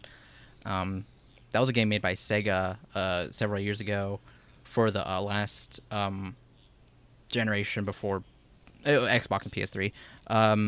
Yeah, it was like the brink of the PS3. Yeah, I never got to play it, but man, it's just the vibes. Like, it just seems so desolate, and like there's something like with machines. I don't know. I want to know more. But I was gonna say though, didn't the presser or the conference say that everything at this point is is captured in PlayStation 5? I think so. So that was in game. I want to think. But yeah, or it's not like a FMV where it's already pre-recorded and you don't have to worry about it causing any issues with the hardware or having any stuttering. It was just all in-game motion, which was really, really pretty. Yeah, it looks really interesting. Give me gameplay now, please. Can I play as the cat in this one? It's a special game mode. The cat from Stray teaming up with the cat from Pragmata. There we go. Tag team champions. Moving along to our final game of the presentation, that's the sequel to Horizon Zero Dawn. That's Horizon 2: The Forbidden West. It sees the return of the main character, exploring her world with even more robotic animals, but it seems this time she's encountering a sort of a virulent global disease that seems to be destroying the wildlife that's left of the world. And this is probably one of the biggest games in the conference in terms of look, in terms of style, and just sort of, I guess, power of what the console can show. And the Horizon Zero Dawn was a big game that a lot of people were very fond of. So what do we think of this final game in our presentation? It looks beautiful. It looks like a next-gen game. I feel like this is something that they wanted to show to say this is the baseline for what you should expect for as in quality from us going into this next generation. But it's not just this game. It was all the games shown at this. But this one, I feel it was there like, yeah, you like that? Yeah, you do like that. Giant robot snapping turtle. I'm in. I love that baby. Man, it looks so cool. Much. And then the robot war elephants. Yeah. I played like several hours of the first one, didn't finish it. I need to go back. I remember me and Cole, I told Cole I'm going to platinum it. That was like years ago. So I did. Yeah, I platinumed it because I was a real gamer, unlike you. Yeah, so. fair. Man, I need to play it. Watching that made me want to go and finish it because Jesus, it looks so pretty, and you're going like lot more diversity in location. Ooh. Yeah, I'm doing myself a disservice by owning the first one and still haven't beaten it because, like, open world sandbox games are my bread and butter. I remember starting it and just, again, I have a bad habit of starting games and not finishing them. That was the one upside to the quarantine, I suppose, because I ended up beating so many games that I started and never finished. But it looks great. I need to finish the first one so I can be ready for this one. I've started it and really do want to keep finishing it. It's just finding the time. But again, like you said, quarantine was good for that. But I'm really excited about it. It looked gorgeous, and like this is a weird thing to say, but the virus looked really cool. Like whatever it was that was taking over everything looked kind of cool, and like reminded me of Breath of the Wild with like the red color taking over everything. Yeah, it's similar in the story. You learn about what it is towards the end of the first game. Oh wow. Spoiler Colt.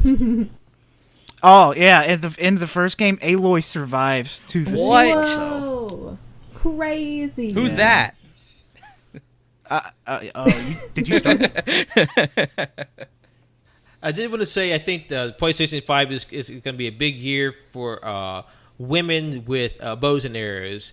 Because that was a big theme throughout the series. We have Horizon, we have the Pathless, we have Kina. So if there's like an Avengers crossover with all the Archer girls in the game, I think it'd be fun. And they have Ellie from The Last of Us 2. So like Archer girls unite. I'm fucking down, man. I really have been wanting to learn archery. Actually, Lucas and I have been talking about it.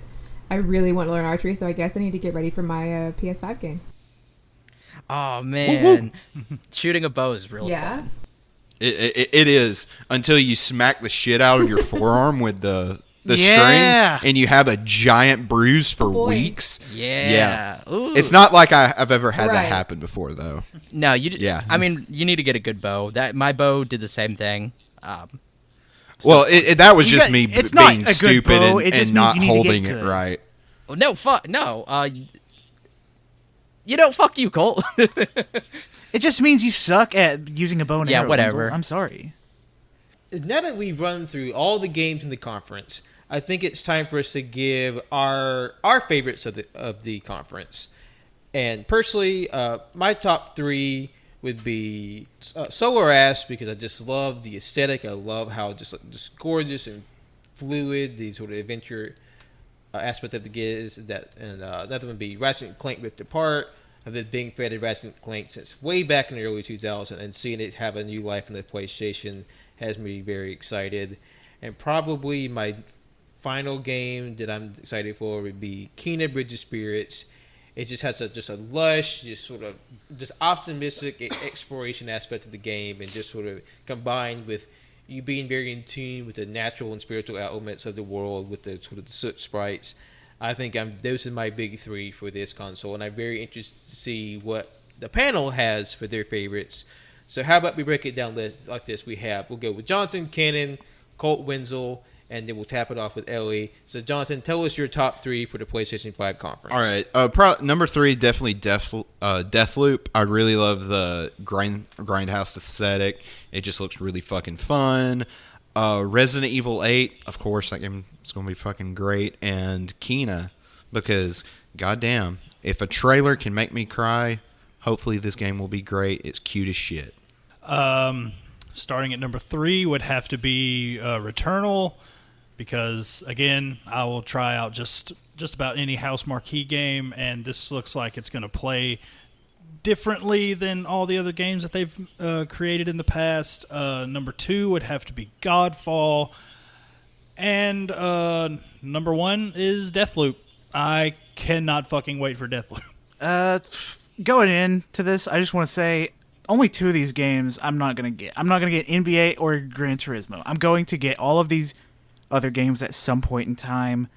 But for my number 3 is it's got to go to Demon Souls, because I love the Souls series. So give me that game. Gimme.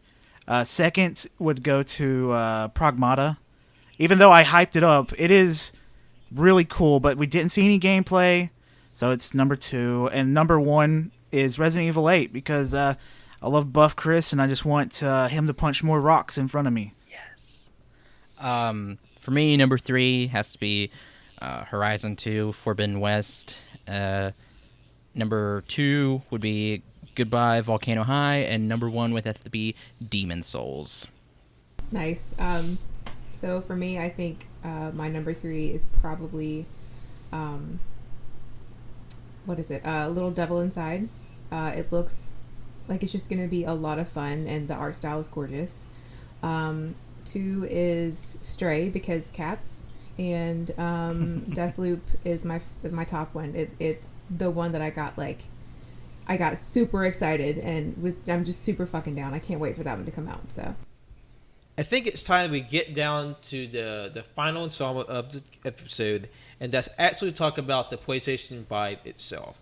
Because at the very end of the trailer, we got the first official look of the console. I want to hear what your opinions are of the panel, because it's received a lot of divisive opinions online, because it has a stark new design with 2 different versions, one with the external disk drive, one with the completely digital version, and with it being such a drastic difference in sort of design for what the PlayStation we do so far, I want to hear what the panel has to say. When it comes to the PS5, I honestly had no clue where they were wanting to go.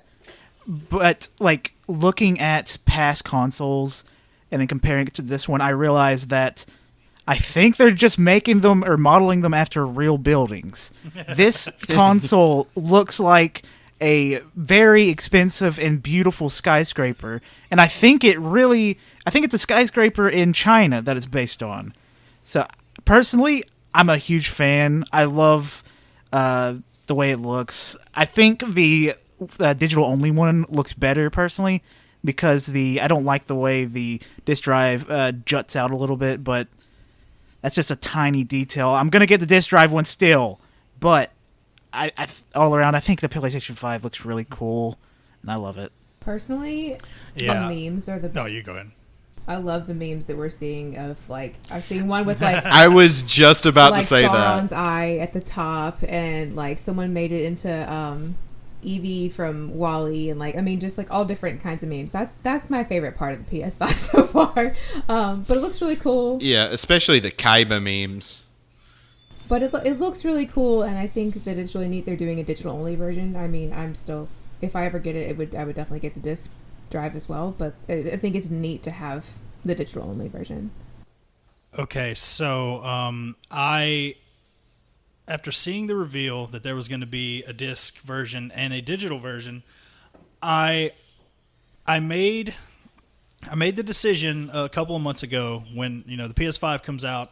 I'm just going to get digital games because I'm tired of having to install the game, and the disc is pretty much just a key at this point. But I did not know that the disc drive was an Ultra HD Blu-ray disc drive. So it would also double as an Ultra HD Blu-ray player. So fuck. Now I have some decisions to make. Granted, I don't have a TV good enough to do that yet, although that's going to be a future purchase. So fuck. I might have to get the disc drive. There's now. one important thing you got to take into account for that disc drive. We don't know anything about backwards compatibility yet. Yeah. But PlayStation 4 games could totally be backwards compatible, and I fear that if you get the digital version only, that you probably won't be able to get the physical PS4 games you have backwards compatible unless you buy them through the PlayStation Store. I have thought about that, but also I don't plan on getting rid of my PS4. I still have my PS3.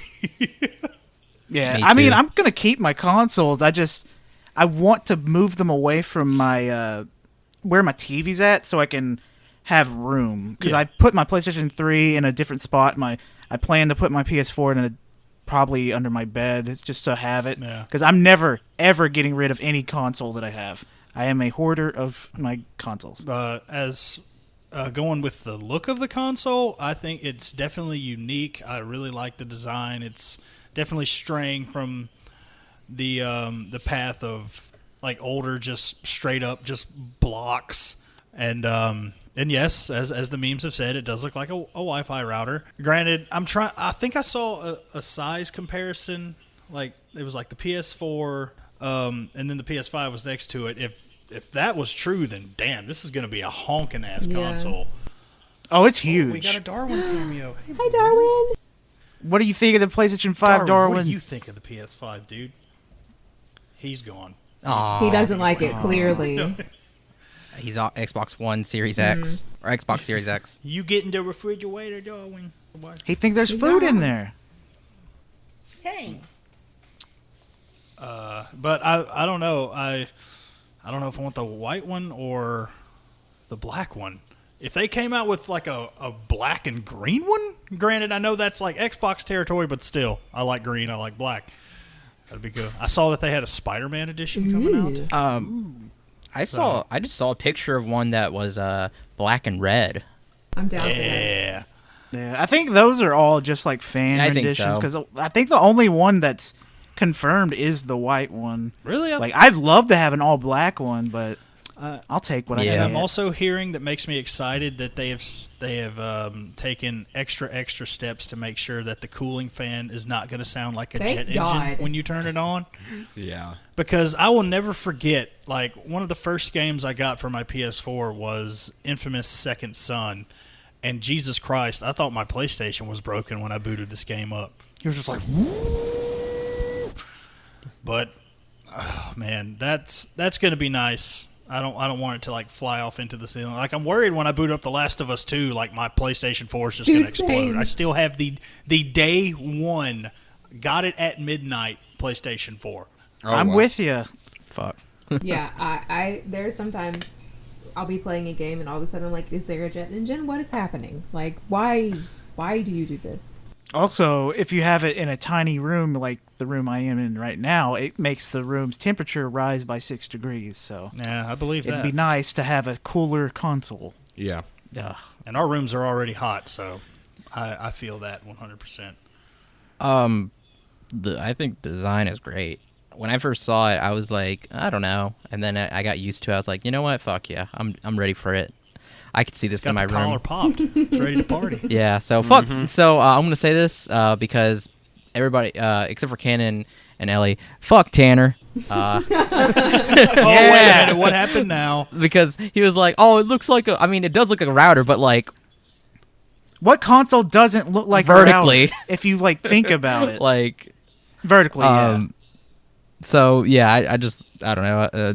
He can go, I don't know, eat shit. Sit and spin, Yeah. buddy. Yeah. So I'm really excited for it. It's just that, like Cannon said, I'm gonna have to buy a new TV. Yeah. So that's something. I'm gonna have to like kind of rethink my entire like entertainment like section now. Yeah. But like, yeah, I'm really excited for it. I'm gonna more than likely get the one with the disc drive. Like I said, different TV. So, yeah, yes, I want it now. Well, not now. I don't. Let me. I don't have the money. Let Not me yet. save up Please, the give money. me some time. Give me a price, please. I don't think I want to know. yeah, I will say thanks to the fucking the massive boost in unemployment that we got and the stimulus check. If this motherfucker was out now, I would probably get it. Well, speaking of price, we went through a price speculation the other day, and I want to get a quote from Ellie. How much do you think the PlayStation 5 will cost at launch? At least your firstborn child, and maybe a lot. Legitimately, at launch, oh God, I mean, like, my gut says 500, but 4 Yeah. maybe. I don't know, man. Too much for me. Candy, what was your proposed price? Well, now that I think about it, I mean, I went with $550 originally, but now that I think about it, I think like most console releases have been just like a flat, like 300-400. They've had a nice even number, but just to be safe, I went with $550. I would love for it to be $400. God damn it, if it is $400. I want to say they've learned from their mistakes way back when they unveiled the PS3 with the $600 Good fucking God. price tag.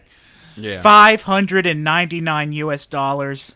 I know the cadence and everything. And I'm just gonna say $550 and give me a nice little buffer.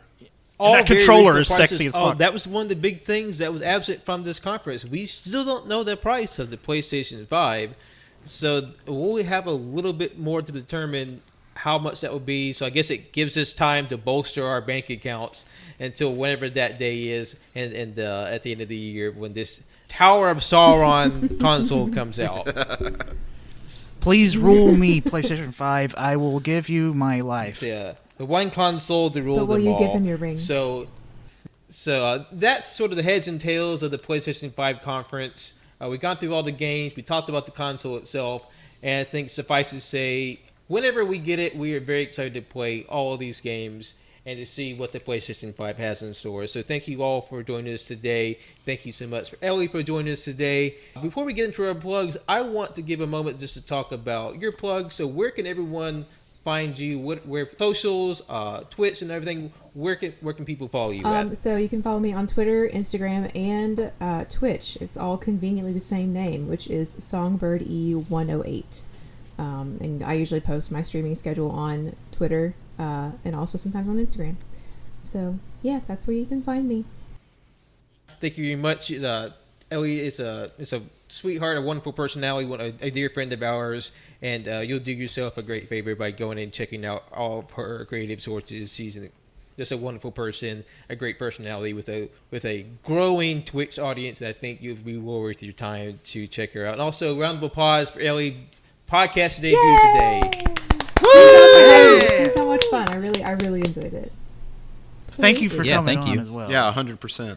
And if all works out, we'll be hearing from Ellie and the future installment AYCH. So until that time, once again, thank you all for listening. You can follow us on SoundCloud, iTunes, Google Play, Google Podcasts, Apple Podcasts, Spotify, and Overcast, and any RSS feed catcher we're out there. Please be sure to like, rate, review, subscribe on all those platforms. It really helps us out. This helps to be seen by more people and sort of share our banter with the rest of the world. You can follow us on our socials at AYCH Podcast on Twitter. You can follow us on AYCH Podcast on Instagram. You can follow us on All You Can Hear on Letterboxd and Facebook. Twitch.tv/All You Can Hear. We stream it there from time to time, and all our VODs can be found at All You Can Hear on YouTube. You can follow me, Patrick, on Twitter and Instagram at John Luss's name, and follow my art on Facebook at John Luss's name art. All right, my name is Jonathan. You can follow me on Twitter at JONIIBOI24 and John Odinson12 on Letterboxd to hear my pretentious view on movies. I am That Canon Guy on Twitter. I'm also That Canon Guy on Letterboxd. And I'm sorry, I really should have said this earlier, but I don't mean to be a Debbie Downer. But I have to say, rest in peace, Mel Winkler, who was the voice of Aku Aku in the Crash Bandicoot games. Liz told me this last night, and I legit teared up. I have that mask tattooed on my leg. That was very sad news. But, yeah, sorry. I just had to say it. Well, way to make me feel bad, Ken. Yeah, follow that up. Well, my name's Colt. My name's Colt. Follow me on Twitter at ColtD00. I hope you have a good day. This whole event made me really happy. This is the time that I'm usually hanging out with my friends. This is a huge, important time personally, and just couldn't do it this time. We couldn't hang out like we usually do, and I feel like it's important if you can't meet up together in person, just get on Discord, do something over Discord or PlayStation Party, whatever you want. Just don't get together. Just try to have some fun in this time. Thank you for listening. I'm Wenzel. You can follow me on Twitter at Winsy Wilk. You can follow my art Instagram at World of Winsy. Like Colt said, we are still in a pandemic, so please, please, please stay inside. Don't go out unless you have to. And also, if you can, please check out our last week's episode where we provide Black Lives Matter resources. There's still a lot going on with that. That hasn't died down, so please share, retweet, donate, sign petitions. We have a Google Doc for stuff for all of that, so please go check it out. Thank you. To Wenzel's point, we will update the Black Lives Matter resources as time goes on. There will be new petitions and new links for that. So if you have the money to spare, have the time to spare, please look into that, because on top of pandemic, there's a lot of people fighting for their right to exist in the world that unfortunately does not value them as much as they should be. And we just want to show our continued support for that movement, for Black Lives Matter and other organizations like that, with sort of our monetary time, with just our airtime, and to show how important that is to us. So we will have a continued updated present on our BLM links doc. So just keep an eye on that. Well, that will be in the description of this episode. Until next time. Bye. Bye. Bye.